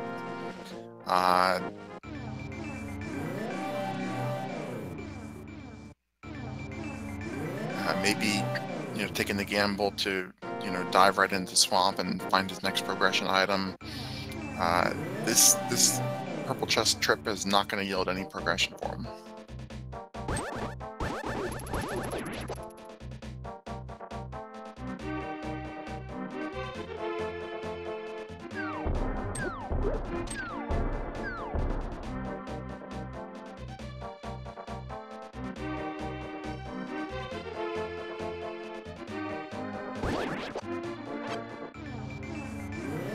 Yeah, Landster in Twitch chat. I'm not saying that right because there's no phonetic way to pronounce that. Yeah, that's I think probably the worst scenario for them at the moment that I can imagine. Flute on Trinex, bow in the Mire area, and then the Bombos medallion being on pedestal.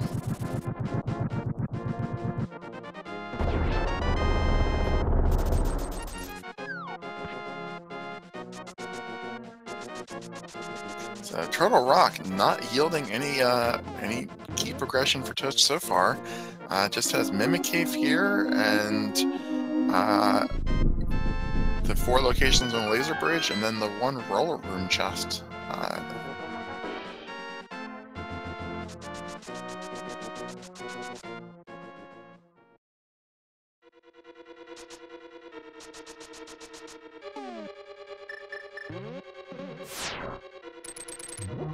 He still needs 2 keys, so the next chest is going to be a small key, and there'll be a key on Laser Bridge.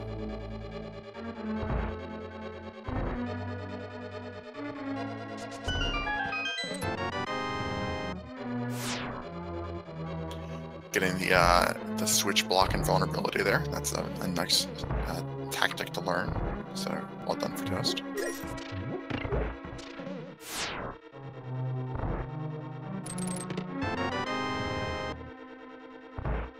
So Toast may choose to pick up the full magic pot refill here on this platform sequence. He has the Cane of Burna. That will make Laser Bridge a lot easier to do if he's not comfortable doing the laser skip strategies. So opting not to pick up the magic pot. So maybe we'll see a laser skip, or maybe maybe he has enough magic to get through it.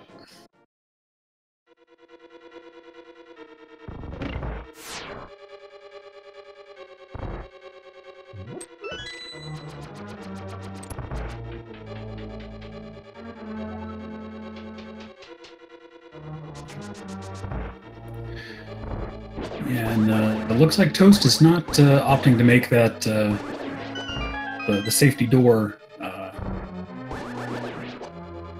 but doesn't have to. He's got enough health; it shouldn't be too much of a problem. It looks like he's got the tech for getting through Laser Bridge.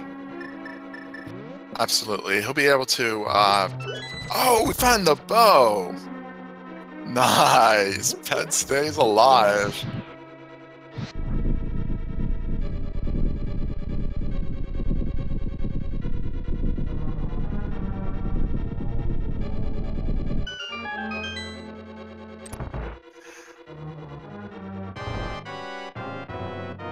So he has the option here to counter some of these anti-fairies and top off his health.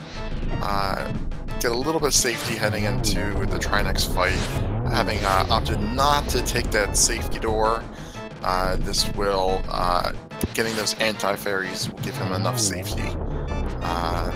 All he needs is 5 hits on each of the heads, and with 16 rod shots and Tempered Sword, he has plenty of opportunity to do that. Going for the 0 cycle positioning, can't do it with the Tempered Sword, but still pulls off a very fast kill on that Firehead. Choosing to do a combination of both burning down and swinging to kill that last head. Blah, I'm going to shut up there. Yeah, definitely making quick work of those first 2 heads. And even this far into a run with the gear that he has, Trinex can still be a real troll in these kinds of runs. Yeah, and speaking of trolls, the last item that he finds is the red rupee. So without any more progression, he is going to have to head into Eastern or Palace of Darkness. I don't know if there's an item left on Eastern. If there is, that might be his last attempt to avoid doing the pedestal. Probably, if I were him, I would go to the Dark World, go to Palace of Darkness, and then finish Eastern first. Well, no, he has since he has the flute. Where was the flute? Where was it? Was on Laser Bridge. Yeah, he picked up the flute. There was the bow and the flute on Laser Bridge. I didn't even see him pick up the flute. I saw the map. I saw the bow. I saw a key. Yeah, I didn't miss it. I saw chat mention it. So yeah, he's definitely going to zip over to Misery Mire and check that out. We'll know pretty soon if we do have a pedestal seat or not. Well, my apologies to chat for trying to keep the dream alive there.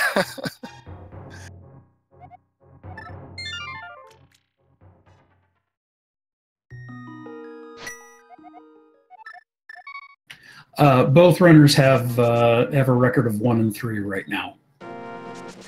That's the way that the Swiss matchups have been working for the most part, is that people with similar records get matched up in each successive round. Yeah, Swiss can start off pretty rough. In round 0, you have all 512 competitors randomly selected, so you can get somebody who will ultimately go 7-0 against somebody who's going to go 0-7. And those fights can be very mismatched. But by week 3, they start to get fairly leveled out, and at week 5, you're pretty much only facing people that are very, very close to you in skill level. So it's nice to see the balanced matches at this point.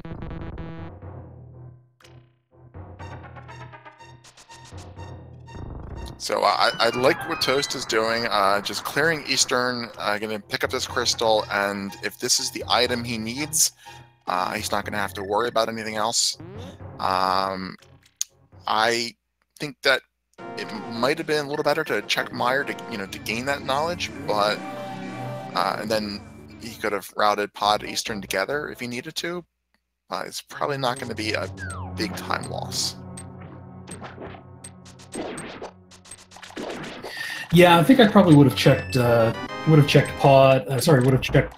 Meyer chests first at this point after having gotten that. But that said, he is able to get the Eastern Palace crystal and be able to know whether or not he is going to need to come back because he's going to have to go to Meyer anyway.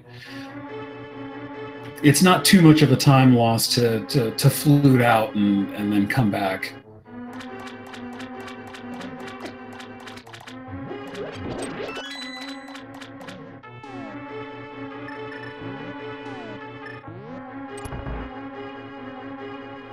Very nice execution in Eastern. Taking out those mimics is a little tricky. Sometimes they can move quickly, takes them out very fast, and only 1 silver arrow for each of these Armos takes them out with only taking 1 hit of damage. But unfortunately for Toast, the third item is just a full heart container and not a Bombos medallion.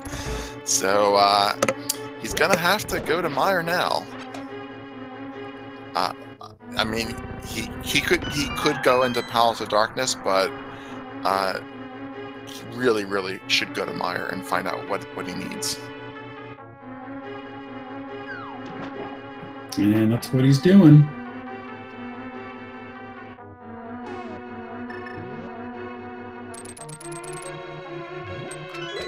And this is where we find out if Toast is in go mode. And he is. It is go mode.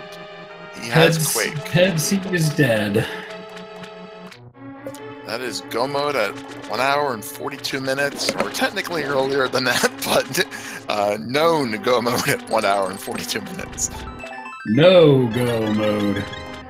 No with a K. Yeah, technically the bow was his go mode item, but we just didn't know it yet.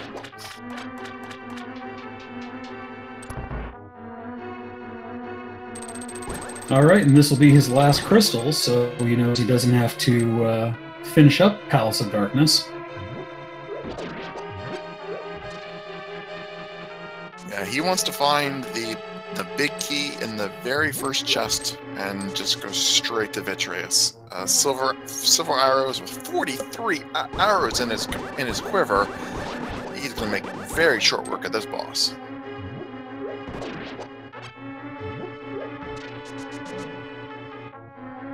Alright, do we find big key in the first chest and get God Mode Meyer? Yes? Yes! Yes! God Meyer! Oh, everything's going Toast's way now.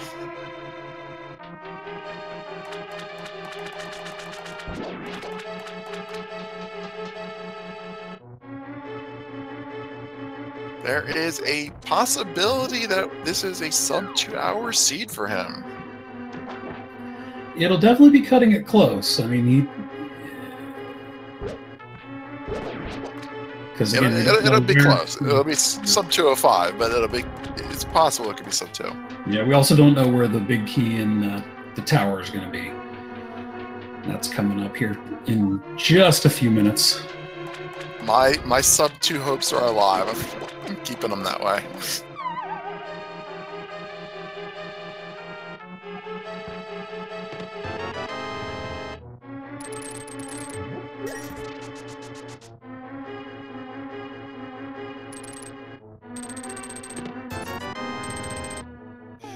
And Toast, that's running into the only problem with God Meyer is that you do not need to hit that crystal switch because you never hit the first one.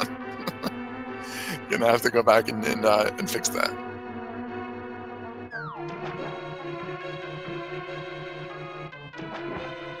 Little bit of muscle memory kicking in there, I think.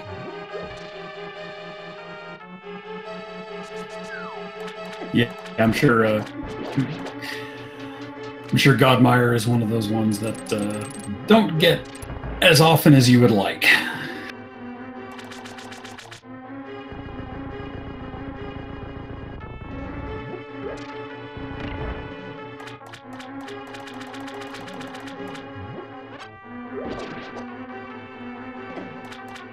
So 1 silver arrow per puff and 2 for the Vitreous Eye himself, and this is a fast fight, no problem.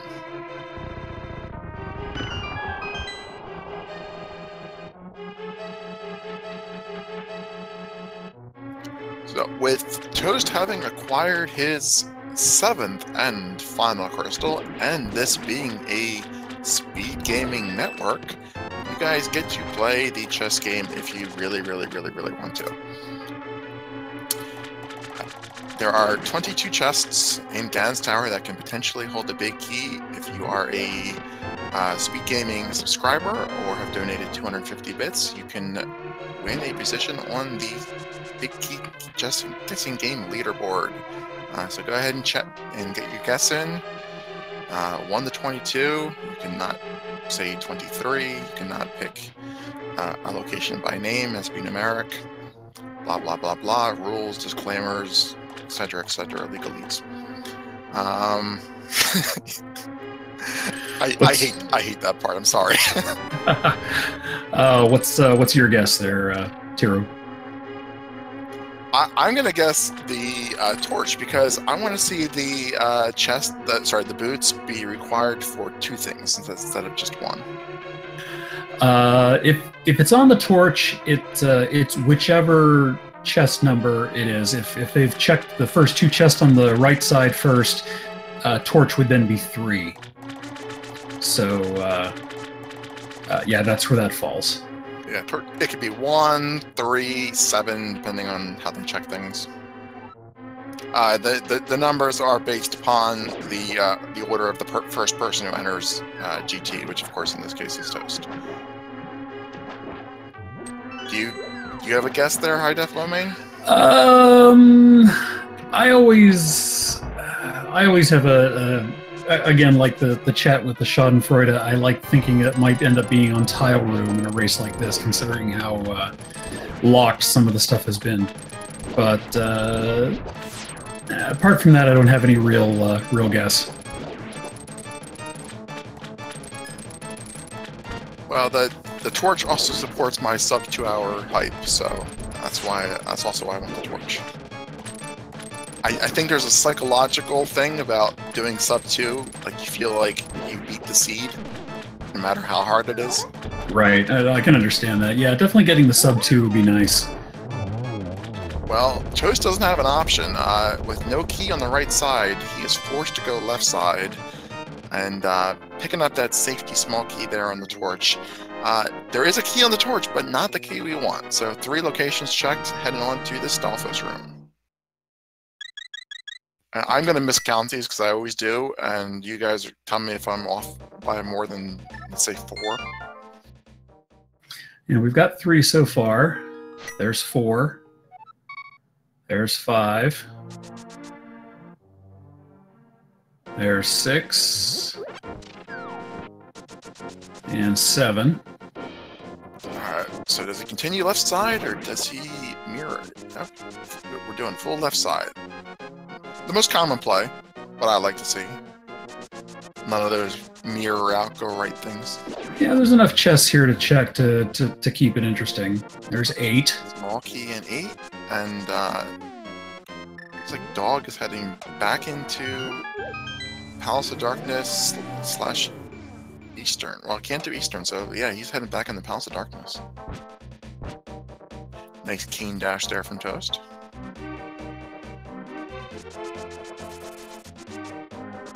I like the hook shot on the crystal switch in that room there. It's a nice little trick that helps you get past those spikes in a relatively foolproof way. There's 9 with a key. Randomizer room coming up. 4 keys in here. I love the randomizer room. I didn't know this room even existed. When I've been playing this game once a year, every year since it came out, and didn't even know this thing was here. Yeah, I got stuck on a weekly challenge seed, weekly casual one, not knowing that was there. There's 9, 10, 11, and 12. 12 down, 10 to go. So Dog, very interesting play. Went to Palace of Darkness. We know it's not a pedestal seed. We know that there's no progression in Pond, but went all the way in, and then I guess changed his mind and saved and quit, which is good for him. It's going to save him some time.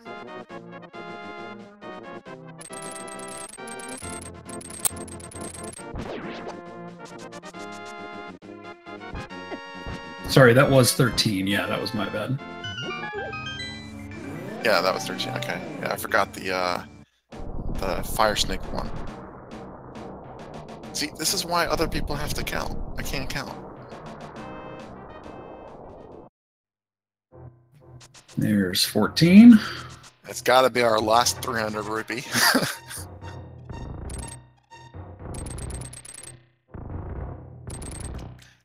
Dog getting all the hookshot clips there. Very nice.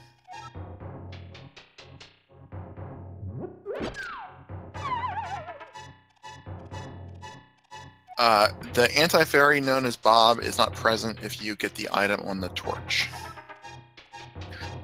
15, 16, and 17 are both are all out of it, so he's going to now check the right side. We got 4 chests in the back of the right side, and pie room are left. 5 locations to go.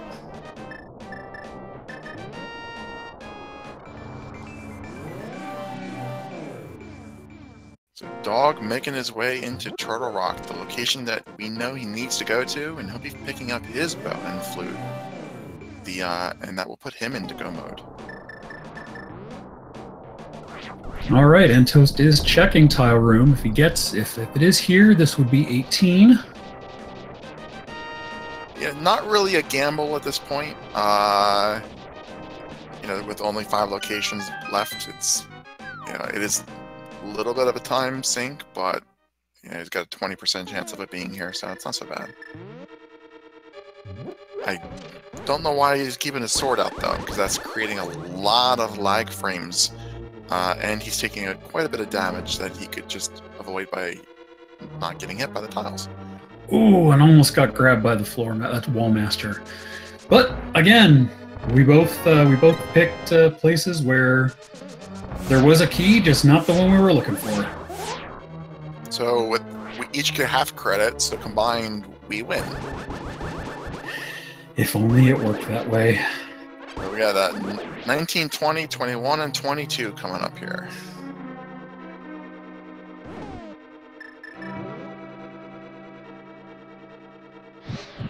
It was giving them quite a bit of problem there. They are not fun. So 19 is a heart piece, 20 is the big key, and we'll check the last one. I was gonna say last 2, but oh, come on, there we go. We get the mushroom. So the correct answer is 20, and nobody guessed 20. Closest guess, 19, is the chain nerd. Congratulations, chain nerd, for almost being right.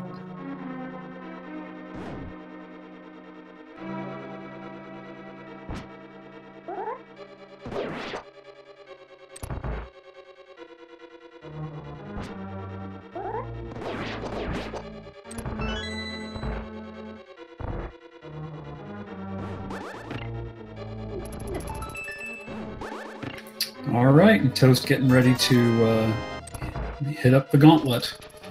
Chat, you guys are absolutely horrible trying to get him to go turn the mushroom in. No, that's not right, guys.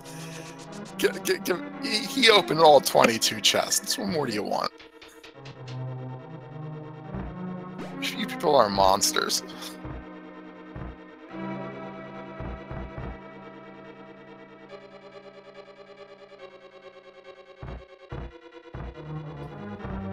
Actually, it just seems par for the course for Twitch chat if you stop and think about it. Well, we wouldn't be here without Twitch chat, so we have to thank them. This is true. A little bit, I suppose, but it doesn't. You take the good, you take the bad, you add them up, and then you've got less mean.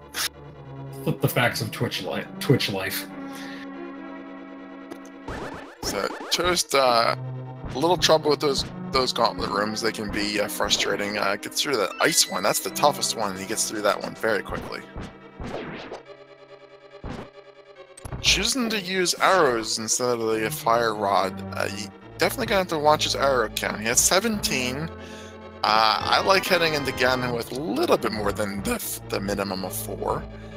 But as long as he doesn't use any more, you should be good. It's just There magic. are a couple. There are a couple you can pick up in this room here. I think, if I'm not mistaken, I think there's a couple you can pick up on the way.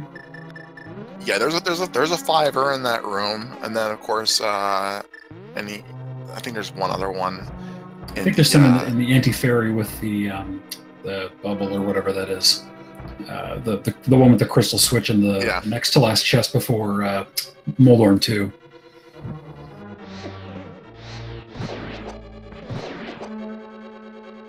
But he seems to be doing all right, making short work of the enemies that he's needing to do with the silver arrows. Using a fire rod here to light these torches saves a menu transition from lamp to fire rod, so every second matters. Yeah, if half magic, you can do that.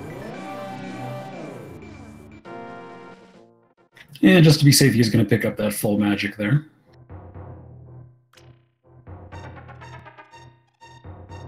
Oh, nice strat there.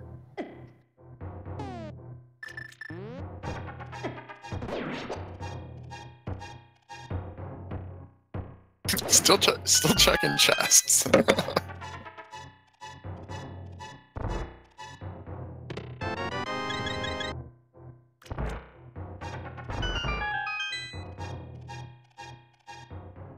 Getting some fairy magic there in that room. Just a bomb upgrade. And there's the 5 arrows in the top right pot. Just a little safety there. Alright, no falls, no falls, no falls, no falls, no falls. Perfect. Just like Moldorm 1, one spin, one slash. And the map is in validation.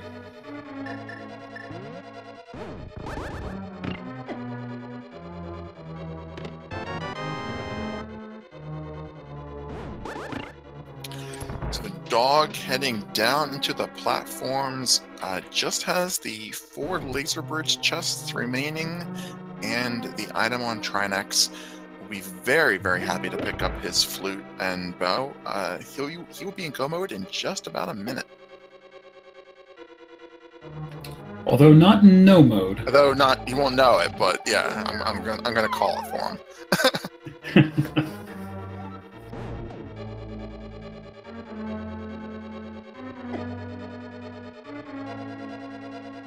Just getting a pretty good positioning. Oh, this one's ideal. And I think he only needed 1 hit, but got a double and finished him off. Nice good fight. Yeah, nice. And finishing with 1,764 rupees. I think you could just like pay Ganon off at this point. Just you know, don't fight me. You take the money and run. Looks like Dog is going to go ahead and take the safety door here. Dog's had a few rough fights. Not wanting to repeat all of Turtle Rock is a very good play. Yeah, I don't blame him for that. So now with the Tempered Sword, he's going to have to make 12 hits on Ganon in phases 1 and 2. So not quite as fast as if he'd found butter. So I don't know yet if I don't think he's going to be able to get that sub 2. Well, but it's going to be close. Each spin counts as 2, and he got those spins in. This should be his last part of phase 2, but yeah, it's going to be a 201. I blame checking those extra chests.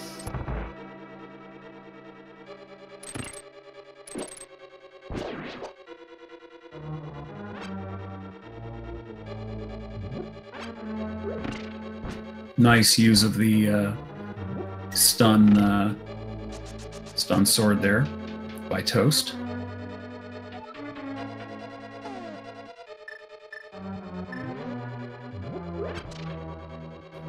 Not quick enough to get the lamp glitch, but it looks like he's doing just fine.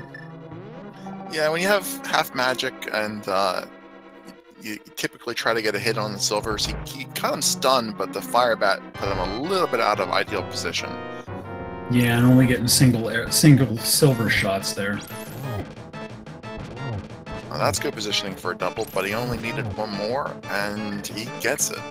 It looks like he's going to get sub 201, though. It's not the same. Well, sort of. Rounded off the nearest hour, I guess. Well, heading through the door and not falling off gives Toast an official time of 2 hours and 48 seconds.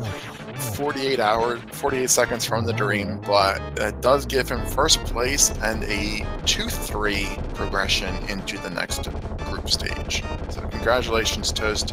Chat, be positive, get all those GGs in, cheer on Toast. Yeah, cheer on Toast, and please, stick around to help cheer on Dog to get finished here. Dog is, of course, in go mode, and hopefully heads right over to Meyer and learns that once he activates his flute.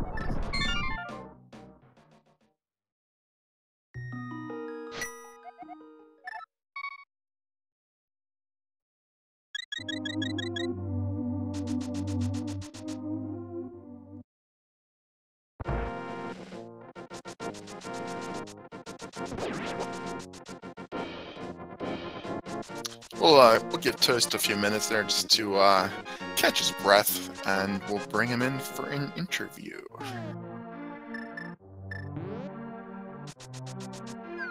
I'm hoping Dog activates his flute, goes directly to Meyer, and realizes that he is in go mode.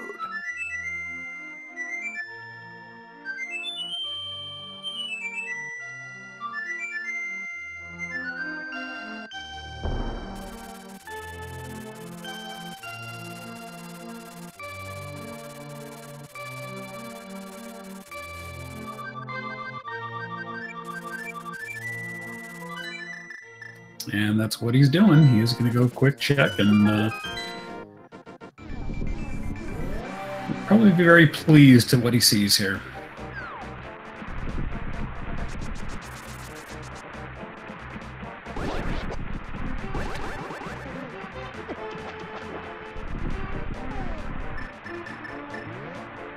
And, well, might as well get the crystal while you're here. It's going to save him having to backtrack. He'll pick up this crystal. We know that it's Godmire, and then he'll just finish up Eastern, which is going to be very quick, and then he will be making his way up the Ganon's Tower.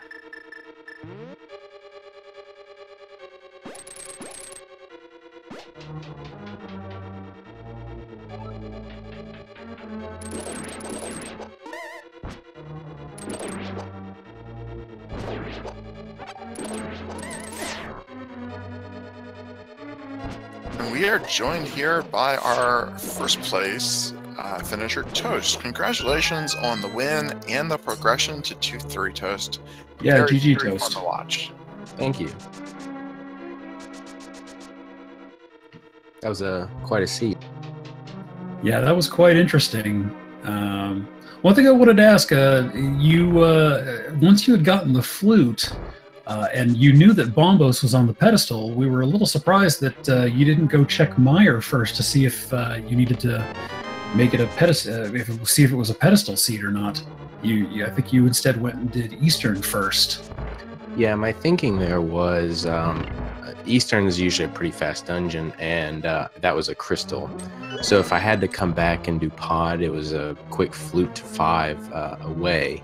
So I guess I kind of made a little gamble that, hoping it wasn't head seed, and I wanted to apologize to chat because I'm sure everybody was hoping for a pedestal seed. That's actually why I full cleared Swamp and Skull Woods, finished Skull Woods out as well, because when I saw Bombos, I was thinking, you know what, that's probably the Meyer pendant and our Meyer medallion.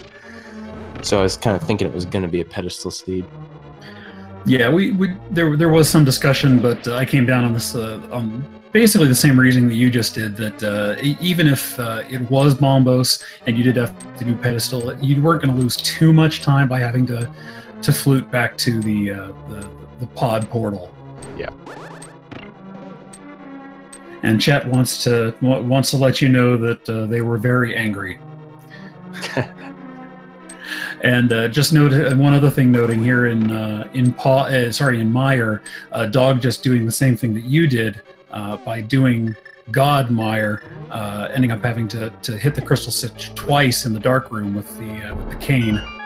Yeah, that always throws me off if I can go mode it, because I'm just so used to hitting that switch. It's just muscle memory. That's an easy mistake to make. It was nice finding the big key in the first Meyer chest, so it made it really quick. Yeah, considering how stingy not how bottlenecked the seed was, it was nice to get that, pretty quickly. Yeah, it felt there like I was slowly running out of places I could check, and it was down to Turtle Rock and Mimic Cave, and I still needed Flute and Bow, and I thought, well, one of them has to be here, because if not, I have no idea where I'm going. Yeah, another thing that really did seem to turn the tide was you went ahead and checked Pod first and got the boots, and Dog took a long time before he made it into Pod. So he didn't get the mirror until probably about maybe 25 minutes ago or so. Oh, man. Say it with me, everybody. There's always value in Pod. There's always value in Pendant Pod. Yeah. I'll put that qualifier on there if you don't mind, Toast. Yeah, the getting the boots, the boots unlocked mirror, which unlocked lamp and put everything else in logic. It was interesting to find the hook shot on the old man, something that you could have accessed via sequence break, and given you all of the Death Mountain access that mirror did. It was just that was the only place that would have done that, so that was kind of neat to see. But yeah, ultimately it was the early boots, and also picking up the mitts in Skull Woods, which was another location that Dog put off, and until he was essentially bottlenecked by the mitts, which gave you the lead that you ended up with. Yeah, that hook shot. I'll half the time I'll go and sequence break the dark room. The only thing is, if you don't have the mirror or the hook shot going up there, you can really only get the old man and whatever's inside Spectacle Rock Cave. So it's really only 2 items, and it's kind of out of the way. So I usually like to wait until I have at least the mirror or the hook shot. But of course, when hook shot's up there, that kind of breaks that little way of thinking. Well, having the mirror made it. He went up there with, without the mirror, and was fortunate enough to find the hook shot. But having the mirror and being in sequence let you much more efficiently route both light and dark world together. So it was an advantageous call.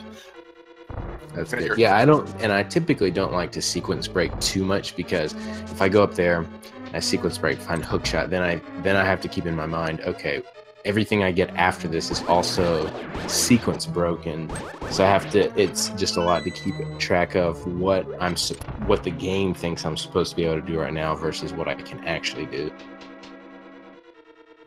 And I just want to show for the record, Tiro, that while the RTA was just over 2 hours, Toast's in-game time was 1:58.56. So there was a sub 2 hour to be had in this particular race.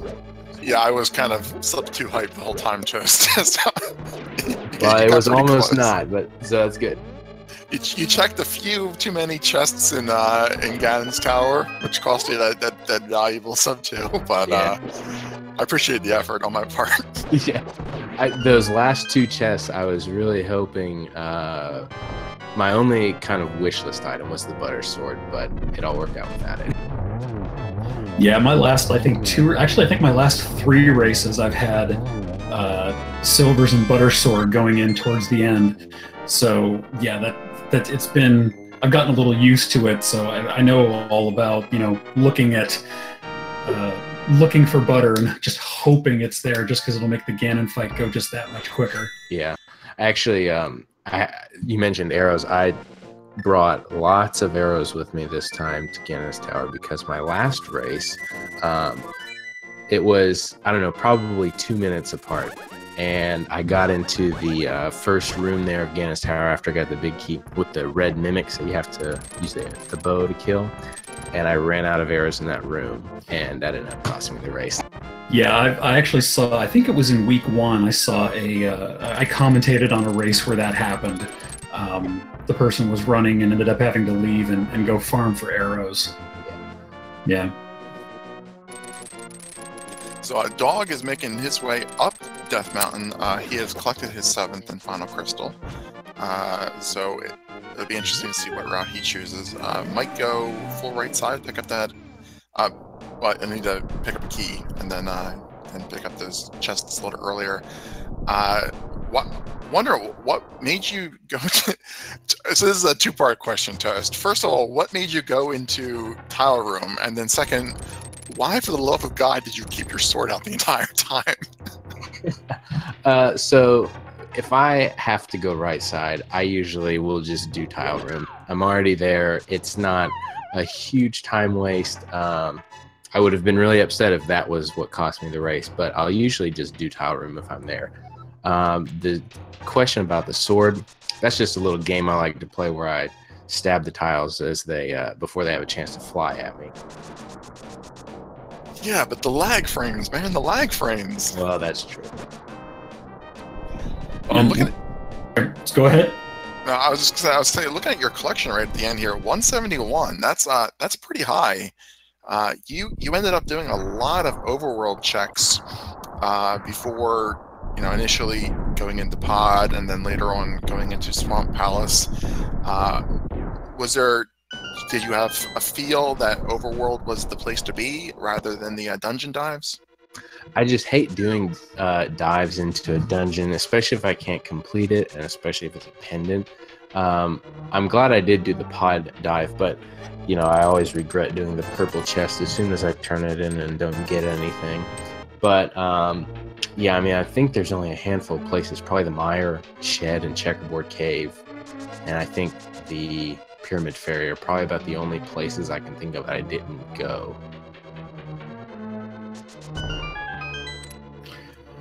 That said, why didn't you turn the mushroom in?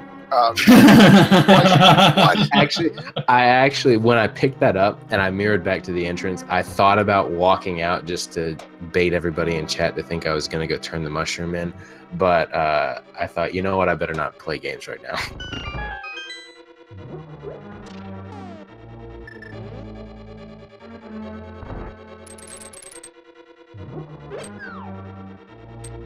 Well, I will take that. I will take that slap with dignity. Yeah, you're on my list now.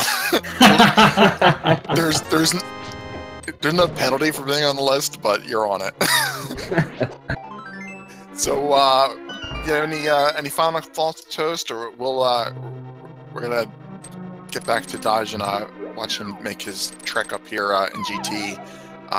Welcome to hop over and Twitch chat, and I'm sure Twitch would love it if you went and checked the mushroom. But any other thoughts? No, it was a fun seed, and thanks for a good race. Thanks for commentating. Thanks to the tracker. Thanks to the restreamer. Thanks to everybody putting this together. I will go check that mushroom actually. All right. Well, thanks for joining us. GG again on the win, and congratulations on the advancement. Thank you. Yes, GG.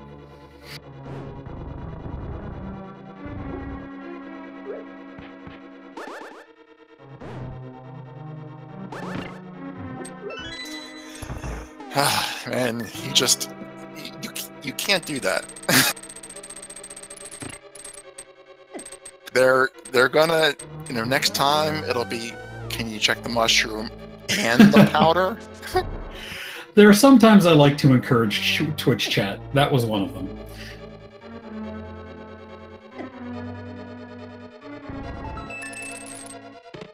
It's like if your dog pees on the carpet and you give it a treat.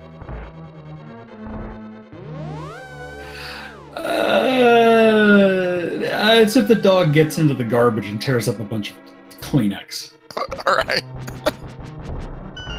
because there's not as much cleanup when he pees on the carpet.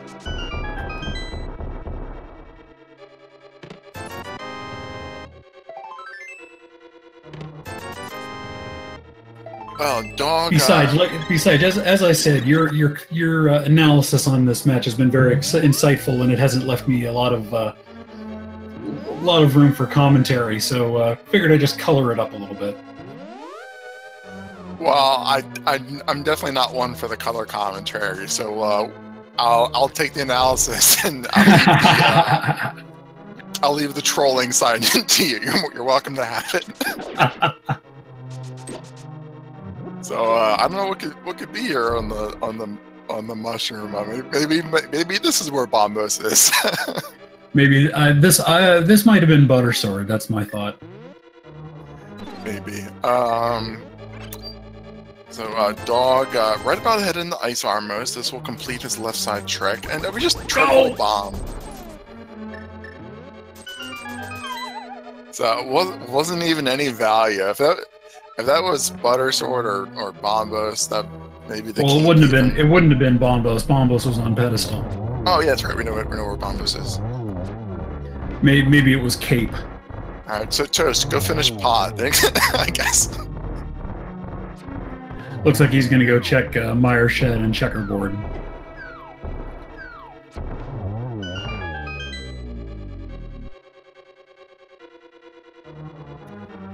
Dog has a nice ice armors fight there. I think getting into the back room here was a little bit longer than the ice armors fight with the silvers. It goes by really fast. So are we gonna see Tile Room, or is he gonna make the smart choice and skip it and go right for the last 4 chests? Butter was in Meyer chest. It's interesting. Were I playing this seed, I probably would have checked. I probably would have checked Meyer Shed before going into Meyer, even knowing that Meyer was go mode, just for the possibility of it being, something to help out later on, like Butter Sword, like that. Dog trying to cheat here, trying to use the Cane of Burna and hold on to the wall to get invulnerability. That works with the cape. You can hold onto the wall and it will not consume magic, but does not work with the Cane of Burna, unfortunately. So gonna have to run around the room.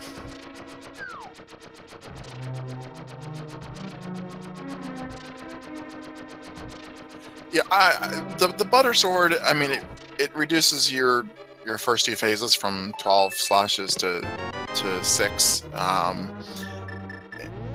But if you pick it up, it's nice, but you really don't need it.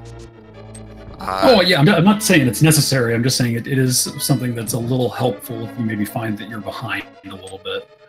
Yeah, even beginning runners who will route in the pyramid in the vanilla game, do it more for the silvers than the butter. I think anyway. I think the silvers, that gives you significant savings versus having to do spin attacks. Yeah. Although to be honest, it's been so long since I've played vanilla, it's it's a little ridiculous. All right, Dog picking up his big key and getting ready to hit the gauntlet. And that would have been 21 for him.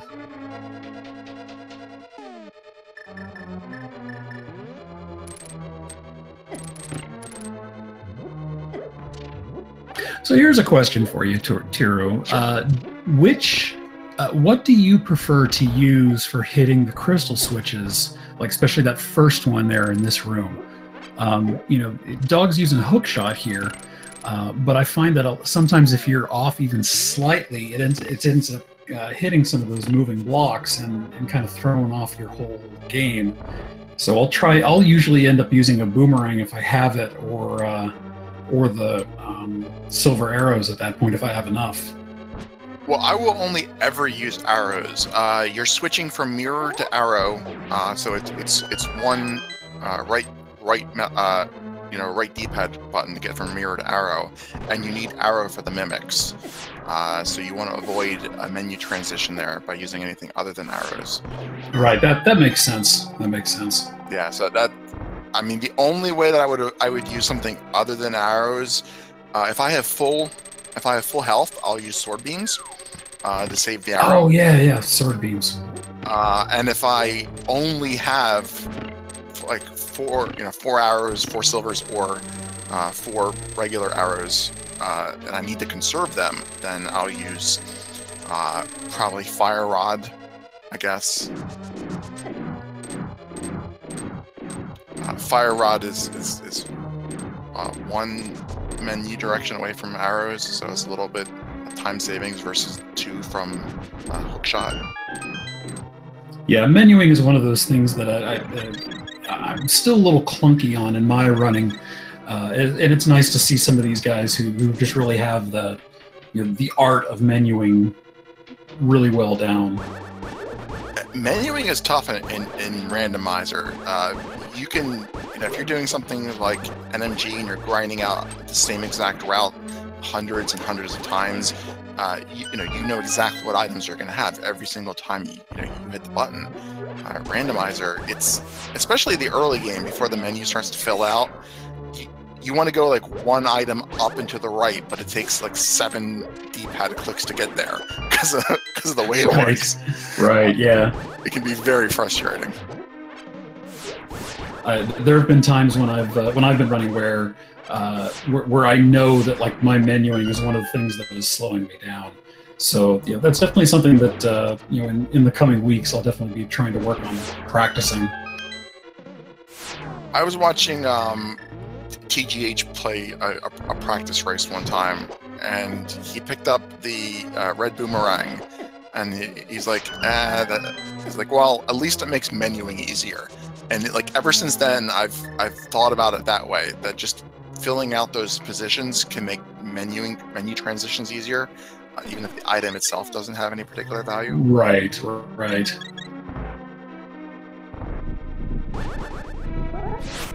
Oh yeah, big thanks to Toast for doing a little bit of checking on what some of those other chests that were skipped ended up being. So, Dog here choosing not to use the silvers on land mode 2, doing everything with tempered sword spins and slashes. Takes him out in 3 cycles, which is not bad at all with the sword. Yeah, doing the silver arrows on the Lamolas is something that definitely takes some practice, and if you're not comfortable with it, it can be difficult to use. And if you're trying to get through this quickly, especially when you know that you're behind, going with some of the other strats is preferable in that instance, especially if you're not comfortable with it. Yeah, so the arrows can be a little bit difficult to aim.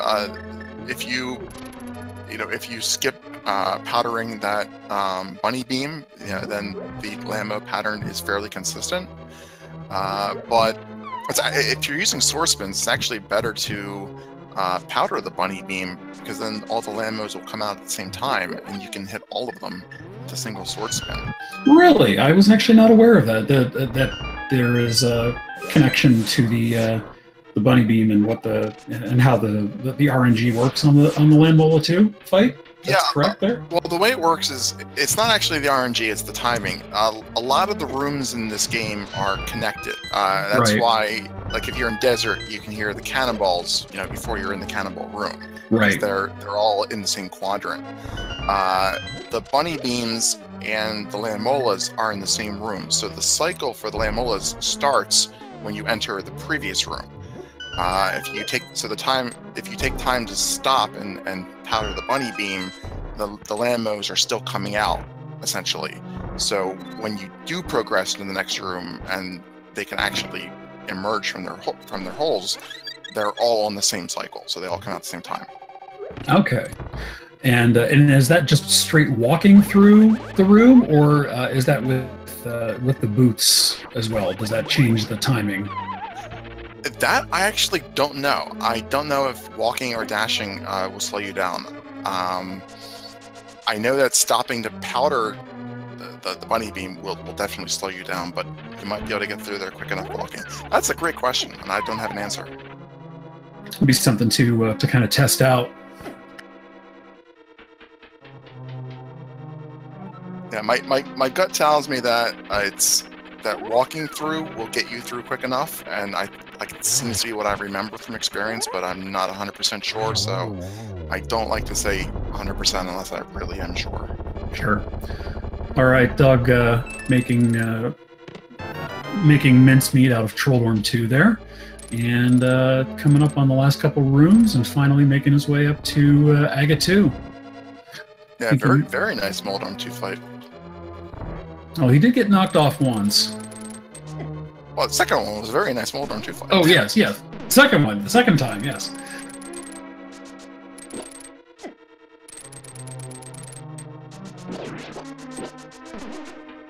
So, having a little trouble setting up that dash in that room. I'll tell you, the ice physics in this game are just woof. Yeah, you can.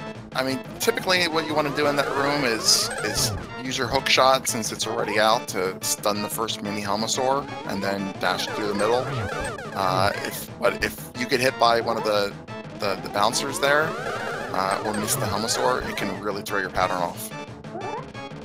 If you don't have boots, then that room is really hard. But wow, nice dog getting the triple there on the last one. That is an excellent Aga 2.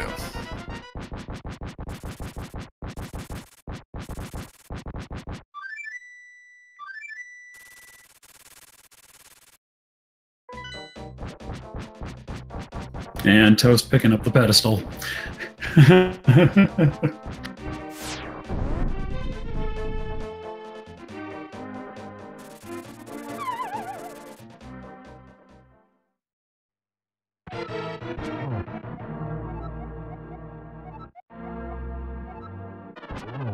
I actually knew that little fact about the first hot air balloon passengers.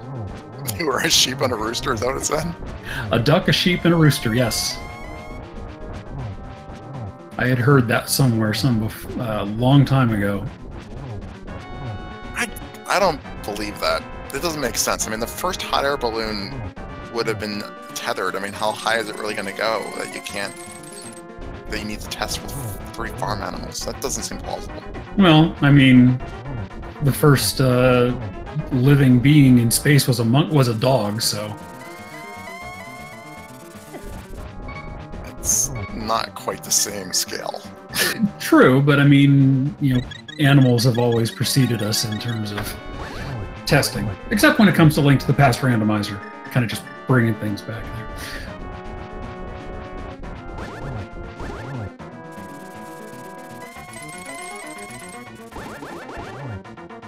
So Dog being extra safe there. Without the cape, you can use the Cane of Burna to get your hits in phase 2.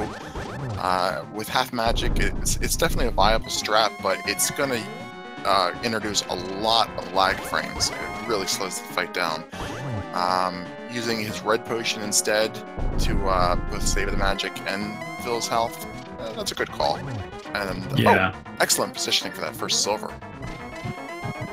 And he gets the torch glitch. Torch glitch and the double on the second cycle. Very nice.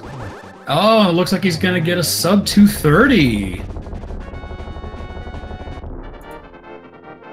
That looks like a practiced Ganon fight right there. Yeah, that was very well done.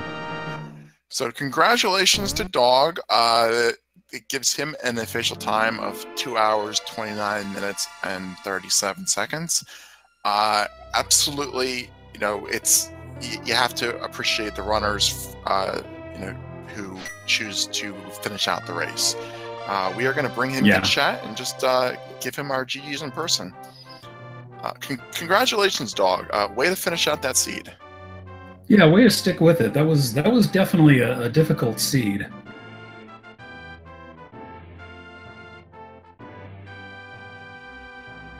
So we'll just give him a minute. He might have stepped away. Sure. Hey, sitting in place for 2.5 hours.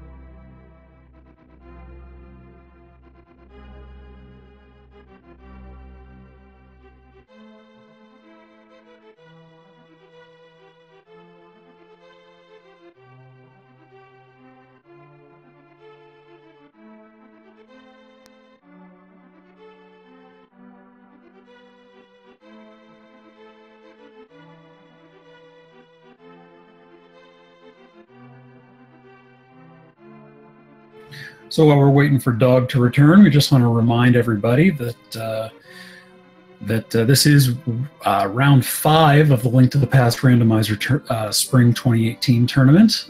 There are plenty more games to watch, and I know there's another one that's going to be coming up here. There's another one I think starting, if it hasn't started already, it's on Speed Gaming 5. You can check all of the Speed Gaming channels, and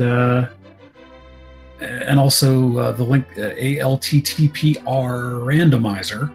Actually, it's ALTTP Randomizer channels. I believe it's 1 through 4. And definitely go to speedgaming.org/ALTTPR for a list of upcoming races.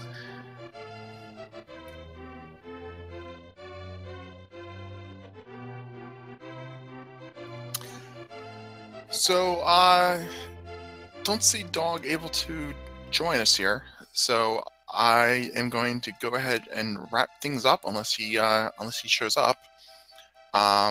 Thank you to our tracker Merc249 and the Speed Gaming staff for the restream, and thank you to both of our runners for completing this race, and my co-commentator High Def Lone Main.